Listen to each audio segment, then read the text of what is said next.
Hey guys, welcome to the Mission Complete podcast. Yes. Today's guest is Vic Murphy, and he is a good friend of ours, and he's local to Columbia. He has a ministry called Action Sports Outreach. Yep.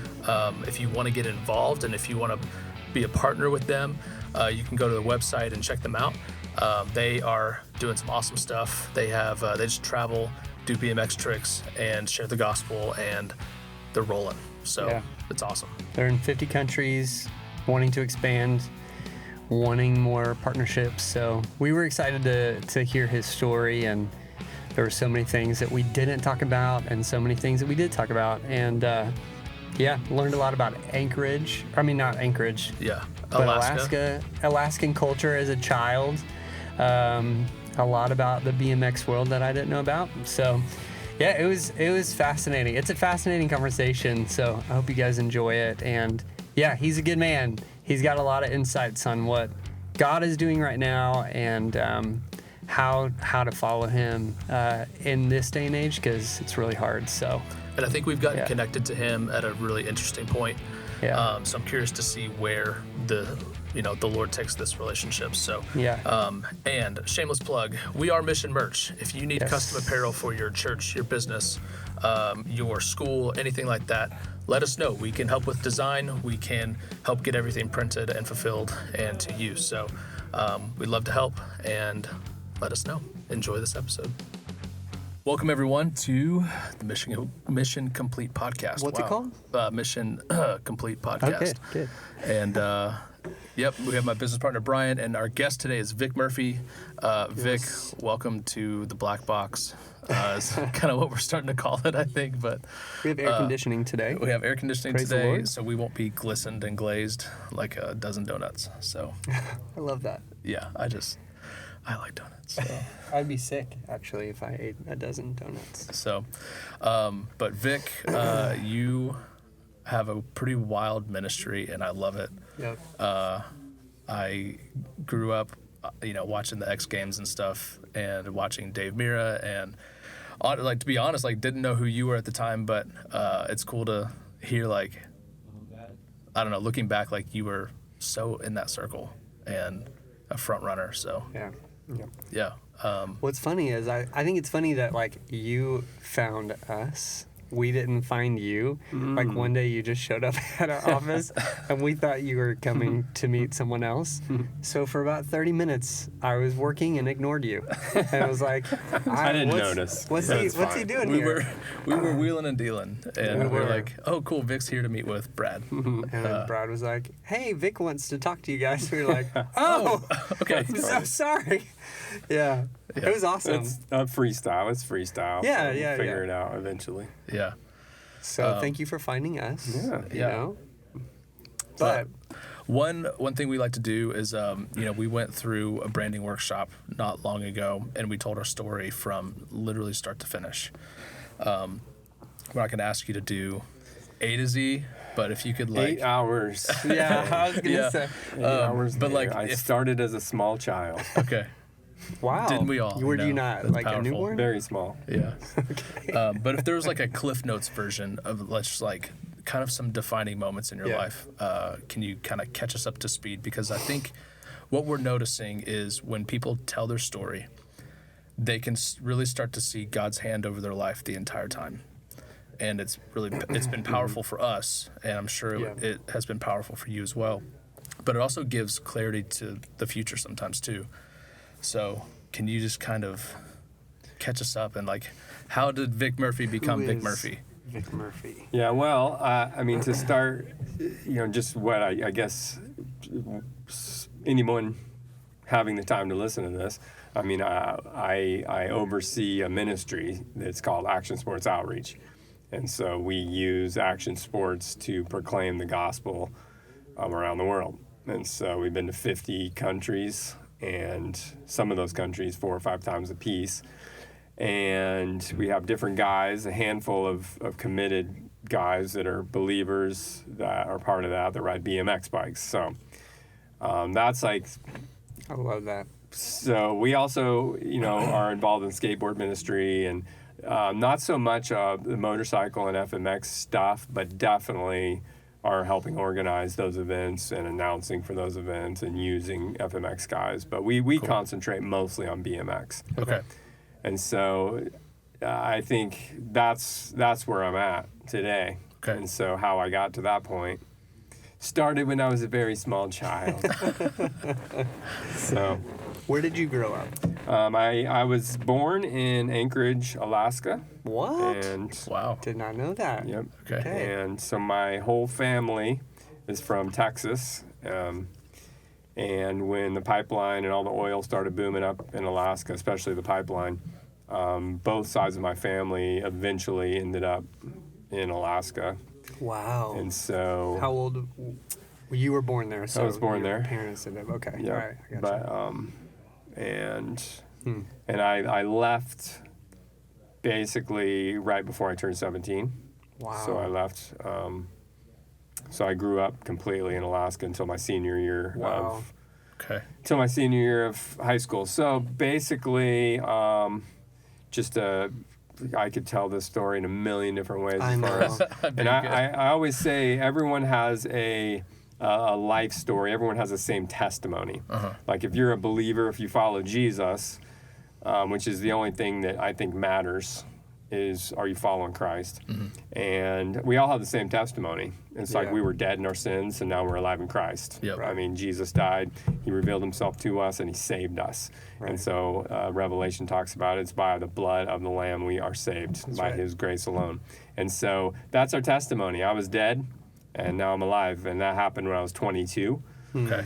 And so we all have different life stories, though. Sure. And it's just like Paul uses a life story, his own life story, talking about how he was so righteous and so religious and did everything right, but he was still far from God. And I was definitely not religious, definitely did not do everything right, and I was definitely far from God. But, you know, our life stories can relate to people in different ways. Yeah. But like you said, you see God's hand throughout your life, when especially once you're born again, you look back and you go, wow, God, you were always there. Yeah. Yeah. Like you spared me here. You gave me favor here. You led me this way. Like you. When did you start to get curious about BMX? Like, was that when you were in Alaska and a teenager? Yeah. Okay. So I came from I guess you call it a broken home, and it's not comfortable talking about certain things in your life because they include other people. Yeah. Sure. Like I'd be open about most 99% of the things in my life, but I always feel weird about like including other people in it. Yeah. Like going, I don't know how much I want to share of this.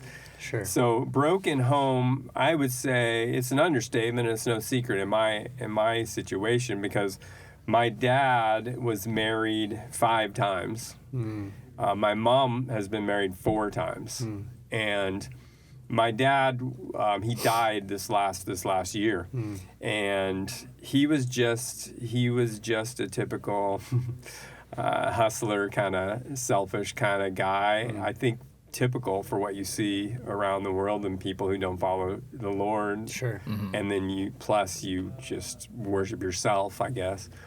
My mom was more, struggling, single mom, 2 kids, trying to make it, and I think she was just trying to find the person that she would live her life with. Yeah. And she has, and that's been great. So my parents separated completely when I was 8 years old. My dad, the pluses to him were he was very involved in motorsports and snowmobiling and motorcycles and just cars, just everything that goes fast. And he was an athletic dude. Yeah. Okay. And that's kind of what he passed on to me, even though I didn't spend a lot of time with him necessarily. He definitely, all the time I did spend with him was doing something fun. Yeah. And doing real wild adventures. We actually, have you ever heard of the Iditarod sled dog race? It's it's a huge deal. It's a 1,000-mile race, sled dogs. Wow. From Anchorage to Nome. Wow. And it's been going on for decades and decades. Wow. And they also do it. Sarah Palin's husband actually was real involved in. Okay. They do. It's called the Iron Dog Classic, and that's a snowmobile race. So you race 1,000 miles from Anchorage to Nome, and it's crazy. So It sounds dangerous and exciting at the same time. I mean, how long does it take with the sled dogs? gosh, I couldn't tell you right off the top of my head. Okay. It's like a week or two. Okay. I couldn't tell. I follow it on Instagram. It's a cool thing to follow once they get it going. And yeah, especially the Iron Dog is more. I'm more interested in that because these dudes just get on and you're just hammered down. Yeah. And so I had the opportunity with my dad. This is one of the things I think he always tried to make up. I think single, parents who divorce always try and make up with their kids by buying them stuff or doing something with them. And so him and I and this other guy got to break trail for that one year. And I think I was 15 years old. Wow. And so we made it halfway. Wow. And then it got hairball. I mean, it got so out of control that we said, we're done. Get us out of here. The guy that was supposed to know what he was doing, who was leading us through the trail. So we were tying ribbons along the way. And you're out in the middle of Alaska. There was no one lives there. No, nothing. Yeah. And we didn't have technology back in the day like we do now. Like you run out of fuel, you're dead. I mean, you're just dead. Yeah. Plan accordingly. Yeah. And this guy was getting us lost. I mean, we were up in these mountain passes. So burning extra gas. Yeah. So it was you and a friend? Yeah. No, me, my dad, and your dad, and one other. This other guy was supposed to know what he's doing. I mean. And we would have to shut the machines down and take turns. Like this guy would go out and go, I think I know where I'm at. And he was lost. Yeah. And we were just going to die in the middle of nowhere. Yeah. And so we got to this one camp. It was like a hunting, like a place where, rich people would fly in the summer and go hunting or whatever. And there was people living there and we're like, you need to call back and get us out of here. And we left the machines, our brand new Yamahas we picked up. No way. And did you guys fly out? They flew two more suckers in to follow this guy for the rest of the way. But we made it halfway, and it was insane. So how old were you on that? 15. 15, okay. Yeah, but it was and it was cool too because we got these jackets, and I got rid of it. That's how dumb I am. Just stuff like that would have been. You didn't know. It would have been priceless. Yeah. But so just. My dad got me into motorcycle racing when I was real young, and just always tried to, he's like, of course you want your son to do what you do, and it was good. But I think it in some ways disappointed him because the thing about things with gas is you need to buy gas, and for me, a bicycle was the same adventure. I call it the freedom machine, right? Yeah. I mean, if you're a boy, girl, whatever you are, as soon as you get that first bike, especially, not so much today as back in the day, but I mean, you're gone. You can go as far as your legs will take you. It's freedom. Yeah. And there's no money involved in keeping that baby rolling, Yeah, what 10-year-old has gas money? Right. Yeah. And so I had motorcycles. I had really sweet motorcycles, but I'm like, I don't want to work on this thing, and it won't start, and I have to get gas, and all your friends don't have them. Mm-hmm. And so BMX, I mean bicycles just in general, I didn't really know about bikes when I was little, but I knew I liked to ride them and jump and stuff. Yeah. And so, I think that's just kind of how the bug of action sports got in me was from my dad. Yeah. Uh-huh. Which was good, and we had some really good connections there.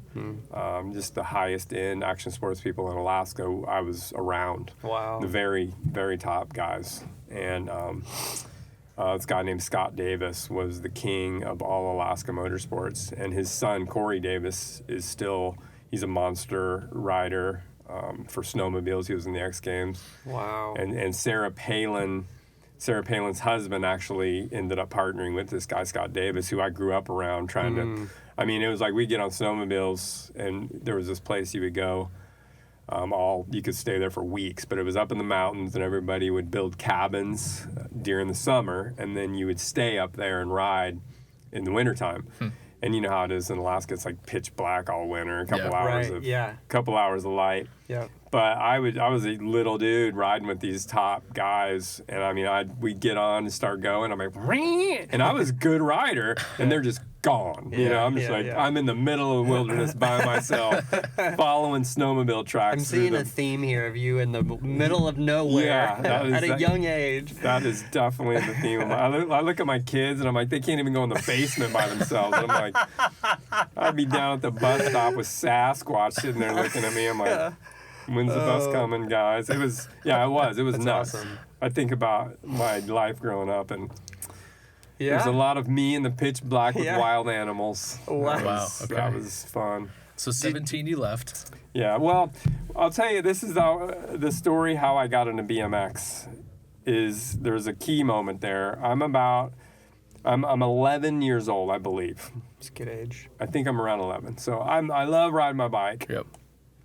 And doing stuff, but did not know really about action sports as a real thing. Yeah. And so I got strep throat, and I stayed home from school, and my mom brought me to the drugstore to, pick up some medicine or whatever, and I'm in there walking around, and I see a BMX magazine for the first time. And I think it was a Super BMX is what it was called. And I mean, I saw that thing, and it was like, it was like, halo around it. Yeah. And I picked that thing up, and that's where it all changed. Okay. Because I realized, this is a thing. Yeah. Like, this isn't just something I like doing, trying to see how far I can jump with my buddies. Yeah. But it's a thing. Like people make a career out of this. Yeah, and just how well back throughout the 80s, 90s especially, there was like really top photographers in the sport of BMX and skateboarding and surfing as well. Yep. Like it was just high level college graduate photography, Yeah. And so the BMX magazines did a really good job of making it look cool, colorful, and they would barely be doing anything really, but it looked cool. Yeah. And so I was stoked. And so that was kind of where I got into BMX. And so there would be little advertisements in these magazines for other things, like sort of for other magazines and for other videos and things like that. And so just started trying to get as much of that as I could. And it was on. I mean, from that point forward, Crazy. Okay. That's all I cared about. Yeah. 24/7. Just. Did you like make your own courses and all that stuff? Like, Yeah, almost immediately. Okay. Like almost immediately, we started building these jankety ramps in the yard. And like I said, I was a single mom, and she worked hard, and I have a little sister. Okay. And she'd be gone all day working. She'd come home like 5:30 or whatever. And during the summer, we'd always had ramps, and she was cool with it. Well, we decided to build a 14-foot tall quarter pipe.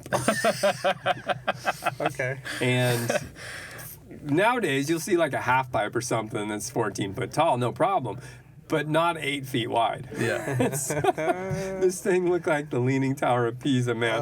Like we had to throw a rope around the top. Stop. And pull the last sheet of plywood up. So like the last sheet of plywood was just straight vertical, right? Yep. And we were actually getting over the top of it. Like that's how, on these ridiculous bikes back in the day, and just crank as fast as you can and go straight up this vertical wall and kind of go over it. And so my mom drives home, so we build, you're building it, and it doesn't take that long. We probably started it the day before, but she didn't know it was happening. Yeah. She rolls up, pulls up in the driveway, and I just remember she gets out and she just stares at this ramp. And then she just turns and walks in the house. Oh my gosh. She probably went and cried herself to sleep. Yeah. I'm about to lose my son. Yeah, but she just, this thing was so ridiculous. But, she was nothing but supportive. I mean, she lost relationships over it. No way. Oh, yeah. People would complain about me and say, you're letting him ride his bike all the time and building stuff in your yard. And, she was just 100% supportive, of it. I did not have a driver's license until I was 21 years old. Because you just rode a bike everywhere? I got a motorcycle license. Okay. But growing up, I did not care about cars. I would see people cars, and of course I go, it'd be cool to have a car. But if I have a car, then I'm gonna start driving everywhere, just like my dumb friends who at 16 got a car and they never rode their bikes again. Yeah. Ever. And I'm like, I'll just ride. You're driving to town, I'll ride to town, right? Yeah. And even when once I moved to California, it's the same concept. I mean, you're basically, especially if you're going to compete, Like, isn't it You're smarter if always you're working, riding your right. bike to the spot rather than Sure. driving to the spot? Sure. Yep. Yeah. And just, I never was like strategizing that, but I was just like, I enjoy riding my bike around. A car would be great, but again, it goes back to like, I have to buy insurance, I have to buy the car, I have to buy the gas, and I'm wasting a bunch of time to do that Yep. when I could just ride. So And funny. resources. I mean, just Yeah. like general maintenance, tires, oil change, and so For what? for You can't- funds that you could allocate I mean, towards. you can jump the car. Yeah. But even that, it's more expensive. So And I I've don't done have it. that- Yeah, I don't have that kind of money, but so didn't do good in school. Was pretty rebellious kind of guy. I mean, that's an understatement. But it was just because another thing that happened, and it's hard for me to pin down the exact days. But I'm saying it's around 14 years old, the summer when I'm like 14. Met a guy who's a punk rock skateboard guy from Seattle. And if you know about Alaska, I lived on the Kenai Peninsula where there's a lot of fishing going on. So Okay. it's a lot of the commercial fishing, I mean boats Gotcha. all along. And now Japan has taken that over, but the whole town was fishing town. And so in the summer, you start doing all the herring, halibut, salmon seasons. And a lot of people from the States, like a lot of college kids would come up to work because you could work nonstop. You never had to stop. You could work as many hours as Sure. you could clock. 'Cause it was light. Yeah, it's light. Yeah. And the way they tweaked the labor laws. So it was just like, there's no labor law. You just work as much as you Seasonal can. work. Wow. And you just work as many hours as you can. Yeah. Okay. So this dude came up, and he was a true punk rocker, true skateboard, Seattle punk rock guy. And he had all these stacks of like music, all this punk rock stuff. And he had this big giant skateboard, you know, and we had never really seen this kind of thing before, me Sure. and my buddies. And so he just changed our life. Like, what? This guy's amazing. You know, and then we got into skateboard stuff and all Thrasher magazine and Yeah. and all that. I eventually ended up having a California Cheapskates. It was one of the, it might still be the biggest distribution for skateboarding. And my uncle helped me to get a distribution for skateboarding. Wow. And we had the first Burton snowboard dealership in Alaska. What? Wow. Yeah, which is nuts when you Yes. think about it now. Yeah. And we got all this, I got some sweet pictures of that, but we got all this Burton gear. They would not let it touch the ski slopes. It's comedy. We're like, can we ride these Wow. things on the ski slope? They're like, we'll never let that on the ski slope. You know, you're What? like, okay. So we'd tow them behind the snowmobiles and we'd, go up into the mountain passes and just free, Sure. ride snowmobiles up and ride them down and stuff. But so this dude changed my life in that regard. Yeah. And that really played into my BMX thing. So Okay. because just my style has always been more street skateboard type of style. That's kind of how I did well, is because that immediately I translated that. Because back in the day, there wasn't a lot of crossover. You didn't have a lot of skateboarders that were BMXers or vice versa. Okay. Gotcha. But I was anything. I'm snowboarding, I'm skateboarding, I'm doing all that. Yeah.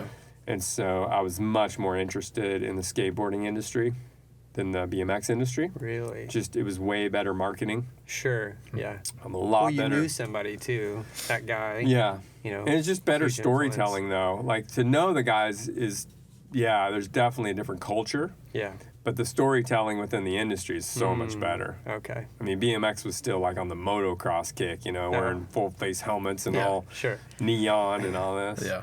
So it took them a minute to catch up. So why did you end up leaving when you were 17? So basically, just because I think my rebelliousness and I quit school when I was 11 years old, when I was in 11th grade. Oh, I was like, what? Yeah, I wish it would have been 11 years old, but it was 11th grade, unfortunately. Basically, what happened was I'm sitting in school, and it was towards the end of 11th grade, and I'm in school, and I'm looking outside, and it was sunny outside. And I have my skateboard with me in my locker, and I'm looking outside, and I go, I'm sitting in this place, and it's perfectly sunny outside. And I just got up, went into my locker, got my skateboard, and just rode away. And I'm like, I am never going back there again. No way. Yeah, I'm wasting my time. And I am 100% advocate for education, Yeah. Yeah. but I am not an advocate for school. Yeah. Like, I'm just not. I just do not believe. I have 3 kids now. My oldest she's super smart, amazing at school, loves it. I did not. And I don't think there's anything you could have done to make me love it or even for it to be beneficial to me. It was sounds just like you, correct me if I'm wrong, like you were just bored. It was boring and didn't make any sense to me why I'm spending my time here memorizing the capitals of states that I've been to every single one of them now. Yeah. I just go, this isn't what I need. Some people, they're on a track in their life. They absolutely need it. It's absolutely great. But I think we definitely, this is a whole nother rant, a whole nother podcast, but you have to look at kids and go, what is it that they're wired for? Yeah. Right. Like, I should have been in a welding school or something, you know? Yeah. Like, get me out of this thing where I'm just sitting there just literally wasting my time Yeah. and just getting in trouble because I didn't fit in there. The teachers knew it. The teachers would, make fun of me, and then I'd make fun of them, and then I'd be in trouble. I'm like, you guys started this mess, You're supposed to be the authority here, and you can't even deal with me. Yeah. And that's just, I was real like that. Like, I've always been wired that way. It's like, if you want to mess around, let's do it. And the teachers in Alaska did not tolerate me well because they looked at me and thought I was trouble, where really I was just involved in these. You were excelling in another. Yeah, but the vein. skateboard industry and stuff was just this punk rock kind of off the wall thing, and they thought I was rebelling by looking at me. So they were judging me by the way I looked, because I definitely had the punk rock type thing going on. But I wasn't doing, I could have easily been guided along, but they never even talked to me about it. They're just like assuming I'm being a punk or being rebellious, but I have this whole thing going on. And it played out, which is doesn't always happen that way for people. But it played out for me. I mean, I had to go to the principal's office. I had to go to counselors, and they're like, what are you doing? I'm like, I want to ride bikes. I want to be a pro bike rider. And the counselor, I tell this story all the time, literally said, you can't do that. And I'm sitting there going, I can do that. Don't tell me what I can't do. And they're like, no, you can't. I'm like, that's what I'm going to do. Yeah. And ta-da, here we are. What's the basis? What was the basis of them saying you can't do that? Because especially action sports were so new. Like, if you were to say, oh, I'm going to be a pro baseball player, the chances are 0.002 that's happening. Right. But if you were to say that and your family invests all their money and time into it, that's totally acceptable. Yeah. There is no chance. Yeah. There is no chance. Yep. Yeah. But to say, oh, I'm going to do this at the time was like, no one's doing it. It's not a real thing. it's not real. Yeah. And I was like, it's real. Yeah. It's real. You're going to let the snowboard on the course. I guarantee you will. They just didn't buy it, Yeah. And so it's You have funny. you have this like innate wisdom in you where it's like, I know I know this is the best route. You kind of don't. Like, you're in a system and it doesn't work, but let me just show you. Yeah. I'm just going to do what I know just show is you right. that it can work. Yeah. Even in your rebellion, I feel like the Lord had instilled in you like innate wisdom. Well, Which is it's cool to see that. I learned some things about that because of the skateboard guy. And this is one thing, I don't know how relevant this is, but this guy had a picture of himself at a punk rock show in Seattle. And he's in this mosh pit, which, I mean, when you're a kid and you see this, you're like, what is the that's the coolest thing I've ever seen, Aim low, you'll never be disappointed, kids. I try to tell my wife that sometimes. Hey, babe, just aim low with me. And then It's you'll fine. be happy. Yeah. Well, this dude, he had a mohawk. So this big old punk rock mohawk. And I just remember looking at this picture going, wow, that is so sick. And he goes, he's like, if you get a mohawk, your life will never be the same. And I'm like, I thought about that. I'm like, that is a weird thing to say. He didn't explain himself. He just in passing said, hey, once you have a mohawk, your life will never be the same. And I'm like, okay. Well, I did that. So my 10th grade year of high school, I was always kind of like a dirtbag kind of bike rider kid, shaggy hair, and just kind of wear BMX shirts and just kind of like, camo pants kind of kid. I went to school and I actually dressed up.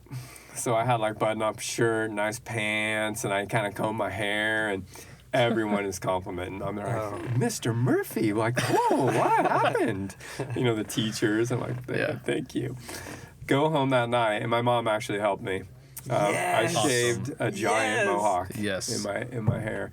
I mean, and it was tall because my hair was pretty long. Yeah. And then I used gelatin and stuck it up, so I love it. it's huge mohawk. It's like, Yeah. Yeah. And I go to school the next day.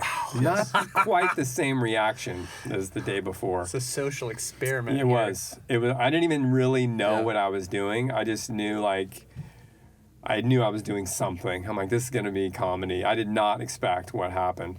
And that's exactly what that dude told me. He's like, you get a mohawk, your life will never be the same. And from that point in 10th grade, I was never the same. I realized what a fiasco this world is. Like, it's a fiasco. You can even boil it down to your faith and church and Christians. It's a fiasco. It's like people putting on a show. They're not real. You just, as long as they're comfortable, everything's okay. Yep. As soon as you make them uncomfortable with anything, Yep. they're not okay. Yep. Nobody's okay. Yeah. And Well, I it's experienced control. it. They Yeah. want control, Yeah. ultimate, or the sense of control. Right. And when you They don't take want to that be. from them, They don't want people to challenge their ideas. Totally. And I did that. so and it was crazy. Yeah. It was wild. One of my buddies, I was at his house the day before. And we're hanging out, doing our thing, whatever we're doing, just hanging out, friends. Yeah. I show up to his house the next day with a mohawk, and his mom says, you can't hang out with him anymore. What? Yeah. And I get it. I'm a parent now, and I understand that. But I always, as you grow older, you get dumber. And you can get wiser and dumber at the same time, because I will still judge people by Can the you way say they that look. again? I just feel like our listeners need to hear that. You can get wiser You and get dumber at wiser the same and dumber time. at the same time. There's this beautiful intersection point. What is it, marriage? Yeah. Where yeah. you just get wiser and dumber. Right. So I That's funny. prove that every day. So yeah, I show up and she goes, oh, you can't play with him anymore. You can't hang out with him anymore. You were a sophomore. Yeah, 10th grade. Man, that's really good. I'm gonna lock So that you away. you literally grabbed your skateboard in 11th grade Yeah. and you rode out and you never looked back. Yeah. Did you leave Alaska Well, that's- soon after that as He well? literally was on his skateboard and never. Yeah, I just like, kept went skating to all the way down the Alcan. Through Canada? No. So that's a long way to answer your question of how you ended up in California, and that's what happened is I quit. And I think I worked all the fish cannery season Okay. Yeah. to get money, but my uncle had moved to San Diego for work. Okay. And I think him and my mom, they talked. She said, hey, this dude just skated away from school and he's never going back. Like he literally skated away from I school. literally did. And I think they came up with a deal. And so the deal was I can move down to San Diego, where I never stopped talking about being in California. I would have hitchhiked out. Yeah. Like I was at that point where there's no way I'm staying here. If I do, my dreams die. If I do, I'm just going, my friends were getting heavier into drugs, heavier into partying. Like the girl situation was always getting heavier. I managed to stay away from that stuff longer than any of my friends. And if you know Alaska, it's just inundated with suicide, drug abuse. Just it's horrible because I think partly because of the weather. Yeah. Sure. I mean, it's just 6 months of pitch black, and you're just like, Vitamin D does wonders. it's nuts. Yeah. And I was just I was going downhill. My friends were going downhill. And I'm just like, this is just going to end horribly. And I think even, my mom knew that as well. So yeah, they made a deal, said, hey, if you go back to school, stay in school, you can live with your uncle. And my uncle was always, I don't want to say he was like a father figure. He was more like an older brother to me and was always there helping my mom. And he'd come and pick me up before she'd strangle me to death, And he was really good to me. That's good. And so. And your sister stayed with your mom after you moved? Yeah. Okay. But I mean, I complained every day. I'd show her magazines. I go, look, Mom, sun, I'm like, the heater goes out, we all die. Yeah. I'm like, get me. I was just, why did you guys move here? Why do we live in this place? And it wasn't bad. It's just for what I wanted, it was not the spot. Yeah. And so, and God probably put that in me. Obviously, He's sovereign over all things. And I was just needed to get out of there. Well, one thing we've realized, even talking with previous guests, is God uses other circumstances to move people, and even Negative wars and ones, stuff. And it's like, you have these refugees that have now come into America, and some hear the gospel for the first time. And it's like we zoom out to the 30,000 foot view, but he's living at 60,000, and he's playing chess, and we're down here playing checkers. Absolutely. Yeah. I mean, that's an understatement. He is absolutely in control. And so, it's cool when you can kind of see it, like you said. Yeah. Yeah. But we still don't know. If we knew, No. It'd be... my head would be Like, exploded. oh, the pain I'm going through right now is unto this. Like, Yeah. I'm okay right now. Yeah. Right. If we could know that, that would be helpful. It's bizarre. I mean, even we're going through Genesis right now, and just as you read through Genesis, we become so familiar with it. We think we're familiar with it because we've been Christians long enough and we've read it enough. You read that thing and you go, this is the wildest story ever told. Yeah. Yep. These people Yeah. are as dumb as posts, and Yep. God is using them Yeah. and making Yes. things happen Yep. out of the most bizarre situations you Yes. could ever imagine. Yes. And that's what he's doing in our life too. Yeah. But it's just crazy. It's so encouraging and frustrating at the same time, because what you said about like the fiasco, the show, it's like we want the show. We want the like, I did this, so God, you have to do this. And then you read Genesis and it's like, no, Joseph's brothers tried to kill him. And then the Lord took care of them through him, through Joseph, decades later, and they become the 12 tribes of Israel, and their names are forever in heaven. It's like, why? They tried to murder their brother, you know? It's like, I'm not trying to murder my brother. I should have blah, blah, blah, blah. You know what I mean? I'm entitled to this. I'm entitled, yes. Well, Anyway. to add to that story, and this is a point we're all trying to make, to add to that story, we go, what, and he even says this, what you intended for evil, God intended for good. Well, he saved them, but that was also the beginning of their slavery. That's true. Yeah. That's So, true. oh, it was so great that he saved them right into slavery. Yeah. Yeah. Yep. I haven't thought about that. I have not thought about that. Yeah. It's like, That oh was yeah, what a prophesied. blessing. More oppression. Like again, if you think Yeah. you got to figure it out, you don't. Yeah. And so I think, I had this radical desire to be in California.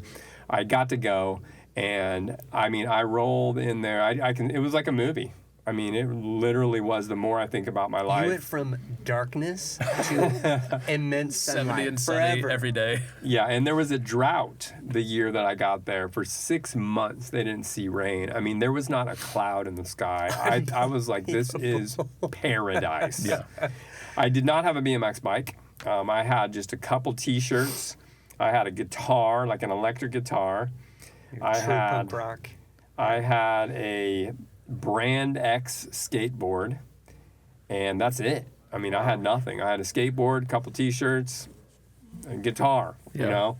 And I roll into San Diego, California, and it was skate mecca at the time. Yep. I mean, it was Gullwing trucks. The Z-Boy guys were there. What year was this? It was 80. It was 87. Okay. The summer of '87. That's when I came in there. So it was the pinnacle of like Tony Hawk, Bones Brigade, Christian Asoy, all the Z-Boy stuff. You know, the Dogtown. It was the height of the skate culture developing, and Powell Peralta, all that stuff. You know, it was coming out of the first age and into the X Games age. Some glory, right? glory days. Insanity. It was so amazing. And so I'm right there in the heart of that. And then we have these big jams in San Diego every Tuesday night, and there'll be hundreds of skaters. And they have lawn tramps out in the parking lot of Target or whatever, you know, shut down buildings and things. And every Tuesday, it was like different location, whatever, until it got busted out. So I'm sitting there, and I made friends with some BMXers, and I'd only been in California a few months. So I was through the summer and then a few months into school, and school was great. That was another side note. So funny. That was funny. Like, none of the teachers gave me any business. Nobody paid any attention to me. I was just like another kid in the school. Yeah. Teachers respected you. Wow. It was no problem whatsoever. I'd do school, leave school, go skate. Yeah. Wow. Like, I'm going, I mean, this it's is great. this is what I'm talking about. Yeah. Like, you get yourself into a different position, and everything changes. And that's Yeah. the fastest way to change your life. Change your friends. Yeah. That's it. Like, that is the fastest way. Yeah. And that's kind of what happened. And so I'm at one of these skate jams, and I'm talking to these BMX guys, and they were always tripping on me because I could do all the tricks they could do. but I'm a skateboarder, so they were always like, And you didn't have a bike at the time. yeah, no bike. And they're just like, what is, I'm like, come here, ride your bike. And I'm doing all this hard stuff. And they're like, what is this guy doing? And I'm sitting there with this dude, and this big lifted 4-wheel drive Toyota truck drives by. And they go, hey, you know who that is? That's Dave Volker and Brian Blyther. And those two were like, they were like some of the biggest guys at the time, like BMX guys. I had pictures of them on my wall. Brian Blyther was my hero. He still is. Just incredible guys. And they're driving by in this truck, AC/DC blasting. They're cruising by. Best. And it was like this immediate, I go, what am I doing? Like, it was just this Like, light switch, where man. am I? Yeah, I go, I need a bike. Yeah. Like, this is what I dreamed of. Yeah. Skateboarding just kind of took me down another path. Yeah. But it was just crazy. Like, I saw those dudes, they said that, and it was just a light switch. So I immediately, I had no money. It was during a recession. My uncle had no money. And we were broke. And I'm eating, frozen burritos, 15-cent frozen burritos from the grocery store for lunch, and so I don't know how I did it, but I scraped up a bike. My buddy who I grew up with, he lived in Arizona at the time, and that's how I ended up getting a bike. I called him, and he was my BMX buddy growing up. I'm like, dude, I need to get a bike, and he helped me somehow. Got this bike, and then got it all dialed in. Well, I mean, I'm giving you guys BMX history. So, I always say being a famous BMXer is like being a famous rodeo clown. Like, it's only the other rodeo clowns know who you are, But the very first... Did you wear makeup? I probably would have. But the very first street contest for BMX was in Santee, California in 1988. Okay. And it was literally directly across the street from where I was standing when that dude said, that's Dave Volker and Brian Blyther. Yeah, literally directly across the street. Wow. So within 6 months of me going, what? The very first street contest happened. Stop. Yeah. And so the timing. Yeah, it's nuts. Yeah. Seriously? Yeah, nuts. Right place, right time. Absolutely. 100%. Like, my whole BMX career, it is 100% right place, the right time. Yeah. Because I was never the best rider. I was not even close. I was just always doing something a little bit different at the right time. And basically, I get a bike together. I get it all dialed in. I'm riding to school, locking it up. Bell rings, get on that baby and ride. And I would have to ride I was out in Lakeside in East County, San Diego, and I would have to ride over to where everybody was at. And it was brutal, but I'm just like day and night. Like I said. But again, you're like training every time you do that. Training. Yeah. I mean, just right. all day long, all night long. And so I'm training. Bell rings one day, it's probably a month before this contest is supposed to happen. I go out the bike rack, it's gone. The bike is gone. Yeah. And it was dialed in I'm like, my bike is gone. And so that was the struggle. You're probably counting down to this event too, and you're like, what am I going to do? Yeah, the struggle was real. And it was a bummer because it all worked out. But I look back and I go, if I would have had that bike, I would have done much better. Because I had to get another bike and it just wasn't dialed in. It wasn't the same. There was some problems. So how I got that bike, like I said, we were dirt poor. My uncle financed it. Shut up. We went down to the bike shop, and I don't even know how that all went down, but he had no money. Yeah. He financed a Haro Sport freestyle bike for me. That's the best. And it had a coaster brake. Okay. Oh, yeah. And I'm like, I don't ride coaster brake. Nobody rides it. I mean, there are some dudes that rode coaster brake, but that was like their thing. I had to put this thing, it was called a free coaster adapter on it. So you take your coaster brake and you take it all apart, and there's this just jankety thing that you stick in your wheel, and it makes it to where it's a free wheel on the back wheel. Okay. Terrible. Like there's like this massive play, in your cranks, and it was just ridiculous. But that's what I had to do. I had no money. You didn't Yeah. have a choice. I didn't know anybody. I'm like, Yeah. I don't know. So I got a new bike Yeah. with this jankety free coaster. It's just a totally different. Financed. Yeah, bike. financed bicycle. I don't even think I've ever told that story. Like, that is so legit. So props to my Uncle Kurt right there. Yeah. He made it happen. And so go to this contest, and it was magical. I mean, all these heroes, like the Yeah. guys that I grew up just Yeah. literally on my wall, they're all there. And I'm just like, what is going on, Yeah. you know, and just hanging out with these pro dudes. And I had an independent, skate truck shirt on. I looked like a skateboarder guy. Yeah. I did not look like a BMX guy.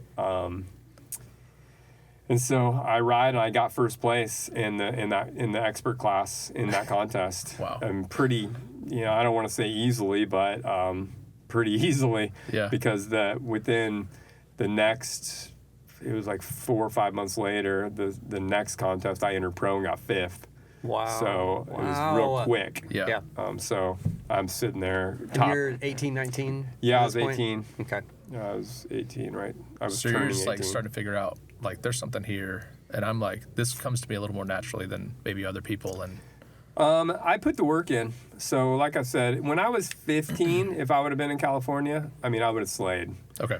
Like, I would have slayed because I was really into bikes in 13, 14, 15. I mean, I would hit 8-foot quarter pipes. There's no fear. There's no nothing. I was just going. Yeah. And could do every trick. And so because of skateboarding, I got away from it a little bit. Okay. But like I said, I was doing foot plants and a lot of wall tricks and a lot of stuff that other bike riders weren't doing. And that was what street was built Sure. on. Yeah. Yeah. And so I was ahead of the game. Okay. And That's so, awesome. So that's why I was So able to do good. interesting. And so I was more of a street guy. Yeah. So that's that's how BMX started for me. I mean, after that first contest, it was wild. Like, the sponsors by like these guys, I was blown away. I'm like, dude, I'm in it. I'm sponsored by Vision Streetwear. It was huge at the time, Yeah. Wow. And I mean, we're talking my crew, and we were a rough crew of dudes. We were getting just big boxes of stuff in the mail, just because they knew we were like our San Diego crew, and Yeah. I'm like doing well. And we're just everyone had free stuff. Everyone, we were rolling in it. Unbelievable. And it was fun. So it was good. But then real quick, I got sponsored by a company called Bully Bikes.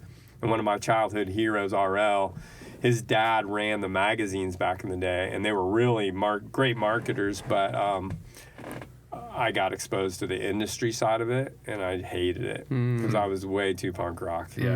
I always say you got to sell out to eat out. And my taste was for 25-cent frozen burritos, man. Yeah. I was like, I ain't selling out to you guys. Yeah. And so I did not do as well as I could have because I was Sure. not willing to compromise. Sure. Yeah. So, sponsored by this bike company, spray painted the bike he gave me and put Dirt Bros stickers on it because our crew was called the Dirt Bros. Not because we were into dirt jumping, just because we were a dirty mess.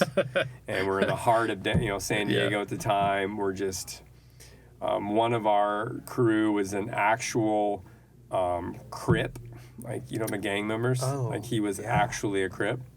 Okay. And, drive-by shootings, the whole thing. I Yeah. mean, we were in the heart of the hood, and we were just rough and riding bikes out in that mess. Yeah. Yeah. So our whole thing kind of transformed. It's a long story, but we sped up everything. The street became, we're not just sessioning a spot, we're going 100 miles an hour as fast as we can, towing on vehicles. Literally on you serious? freeways, yeah. So we're towing all the time. Gosh. Just grabbing on cars, and you're going 55 miles an hour down the road and jumping off stuff. Dave Mira came to our house, Matt Hoffman. They would just Yep. be like, what is happening? We go, you guys want to go ride? Sweet. We weren't even thinking about it. Let's go Yeah. ride. They would come back and just go, we're out. my Like, we cannot hang with gosh. this. Yeah. Like, these guys are like BMX jocks, Yeah. They're like, Yeah. ride the ramp, put your helmet on. Yeah. Yeah. We're like, yeah, just going on cars, and everyone's stoned riding their bikes down the road, and gunshots. I can tell a lot of stories about gangs and nuts. Yeah. So we're called the Dirt Bros because of that situation. Okay. And so Wow. He was promoting us in the magazines at the time, and I just took that as an opportunity to start a company because he's running the ads for us. Sure. I'm not having to buy Sure, all this yeah. advertising, so I started a company called Dirt Brothers, and you know, it's still kind of creeping along to this day. But that's kind of how that's how it got started. And you know, the way action sports is more than traditional sports, there's a lot of differences. But once you make a name for yourself in action sports, all you have to do is maintain. You get to know the videographers, you understand the industry, you understand that your job is to sell T-shirts. Gotcha. Your job is not to do tricks. Yeah. It's to sell T-shirts. You've already got the accolades. You've already got the name. Yeah. You've already proven you can do it. Yep. Yeah. You don't have to be Steph Curry out there performing year after year after year. Oh, you know, Right. your stats as a tennis player. I mean, you got to perform or you're gone. Tiger Woods, you perform or you're gone. Like, Yep. whereas action sports, once you learn the system, all you have to do is maintain. That's crazy. And because that is your job. Your job is to sell your brand, your marketing. That's what you were saying. I mean, that's what caught your eye at 11. Yeah. You know, is the marketing. It's marketing. Yeah. And it's fun. Yeah. Like it's fun because what you're doing is you're creating a fantasy world for people and they build their identity off of it. Sure. And so Wait, okay, so hold on. You've told me before that people have a silhouette of you tattooed on them. Is this correct? Speaking of branding and changing their whole Someone literally identity. branded themselves. yeah, lots of people, they have tattoos of a picture of me on themselves, which is interesting situation. So when was that picture taken? Like, Yeah, like I said, I'm maintaining at this point. As soon as you get to the point where you're in and you're in the top 10 in pro, there's nowhere else to go. Yeah, All you're doing is taking photos, doing videos. Yep. You don't even have to do a contest ever again in your life. You just people just know you. they know you, got the and name. if you understand what you're selling and why you're selling it, you're golden. Yeah. Because you're selling a lifestyle. Yeah. You're selling a fantasy to people. Usually the trick dogs that are doing a million tricks, they just don't have the longevity for obvious reasons. But the guys that are marketers, they can go on forever and ever. I mean, Christian Osoy is still slaying it. Steve Caballero, I mean, you're still buying half cabs at Vans. It's crazy. And he's almost 60 now, and he's selling lifestyle. Yeah. And so once you understand that, so there I am doing this, and we're starting our bike companies rolling, and magazines are developing at the time, and BMX started going through a hard time in the 90s. So this guy, Brad McDonald, started the Ride BMX, which became the biggest bicycle magazine. And he calls me and says, hey, we're going to take some photos and come down and do some stuff. And he wanted to get me on the cover of the magazine at this dirt jump spot that's real famous called Mission Trails. And so he goes, oh, we got to get to Mission Trails, you know. I'm like, oh, dude, there's this sick curb that's on El Cajon Boulevard, which is like the crazy boulevard that runs through San Diego. And at the time, I mean, that's where all the drug stuff was going on, all the prostitution is El Cajon Boulevard. Yeah. And there's this really good I curb. hang out there all the time. Yeah, I mean, we lived right there. I'm there daily. Yeah, I mean, again, we'll do another a lot of stories. do another podcast on the craziness of the hood of San Diego back in the day. I mean, I have friends now that were cops in that area at the same time, and they got stories. They just are exactly like that was. I actually saw that happen, and then you came. I was there. I ran from you. I mean, we found a 9mm in our driveway one day. Oh like, my gosh. I mean, just lots of craziness. Yeah. So, anyways, there's this really good Italian food place called Etna's. I think it's still there. Go there if you're in San Diego. Go to Etna's. Okay. Incredible, but there's this really good curb. And I'm like, dude, we should go to this curb and ride it. I'll jump off the curb. And this photographer, he's just going, what are you guys talking about? You know, we're going to jump off a curb. And he's like, cool, okay, we'll do it. And he's using like, you know, the large format, like super sick camera and the long lens. And he's a photographer guy. Yeah. I don't even know what he's doing. He's just off taking photos. And we're jumping and doing whatever. And then we leave. And then we go to the dirt jump spot. I get to cover the magazine, and I get a little picture in the magazine of this jump off this curb doing 1 foot of tabletop thing. Well, it was sick. I mean, the photo was way better than the cover shot, in my opinion. Sure. The cover shot was lame because the first couple jumps I did, my handlebars moved. So my handlebars like moved back in my lap, basically. Yep. Okay. And we didn't have any Allens to fix it. And so I'm jumping with my handlebars all kicked back so far. Yeah. And so I'm like, you know, just trying to make it happen. Yeah.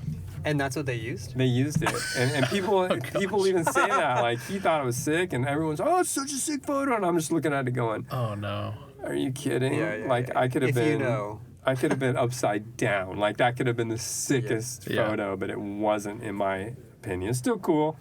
Not what it could have been. Well, so this little picture in the magazine, same magazine, it just started growing.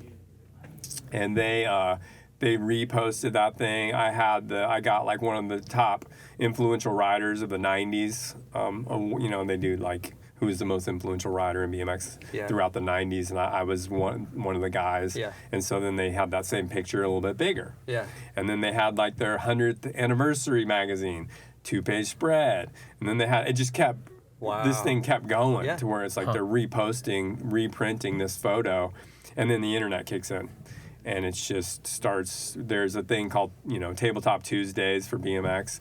And just this photo just grew out of control. And It's like the icon of... It's one of the most famous photos in BMX. I mean, it's ESPN shows, BMX podcasts, like it'll be on the wall. People blow it up. I mean, it's an honor to me. I go, okay, I'm stoked. Even this guy, like I said, I'm sitting there in the parking lot. Dave Volker drives by in his truck. I get a BMX bike.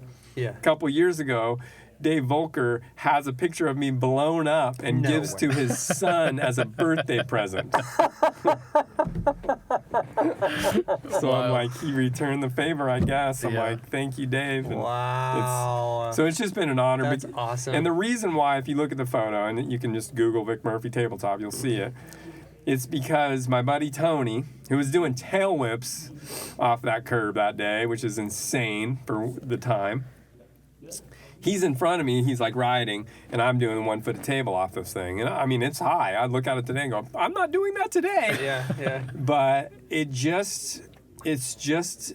captures BMX. Like the picture, it's black and white. I got Converse on. There's not any, it's just riding down the street with your buddies. Yeah. You're just BMX. It's freedom, man. Yep. And that picture just did it.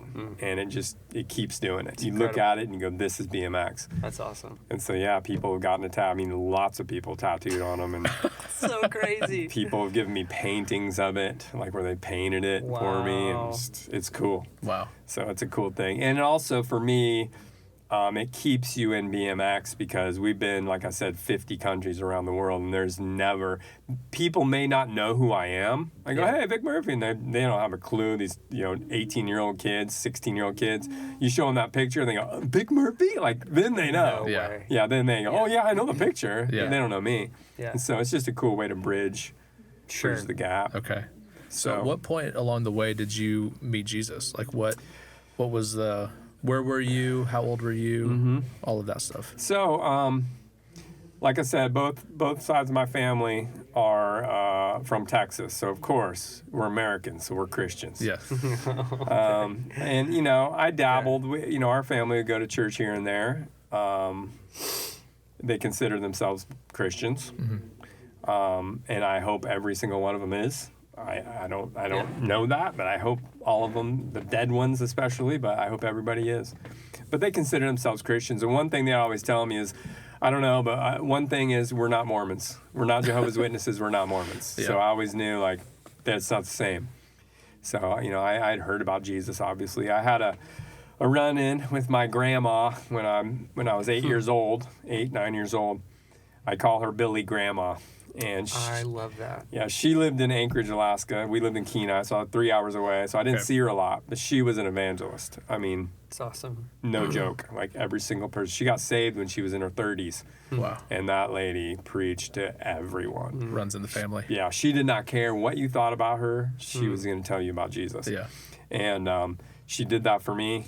I was stealing something out of her purse. She sat me down and says, you are lying, thieving, your heart is cursed with sin, and God will judge you for your sin. I mean, I'm scared, terrified. Yeah. And then she runs me through the sinner's prayer, says, Jesus is your only hope.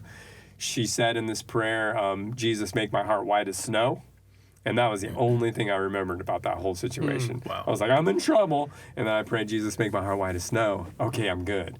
So I had this idea, this like religious idea that you go to God to clean you up. And then you get dirty again, and then you go to clean him up. Sure. So just growing up, in my worst days of sin and debauchery, I would go, Jesus, make my heart white as snow before I went to sleep, and I'm golden. Yeah.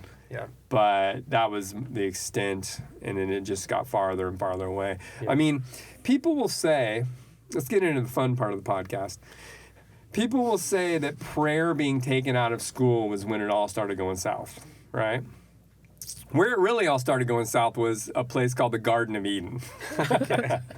I mean, that's where that's where sin and death entered in, and sin has reigned up until Christ when he crushed it. But you know, to say I don't want these teachers, the majority of these teachers, I do not want them praying with my children. They're praying to a false god. So I don't want prayer in a public school, right?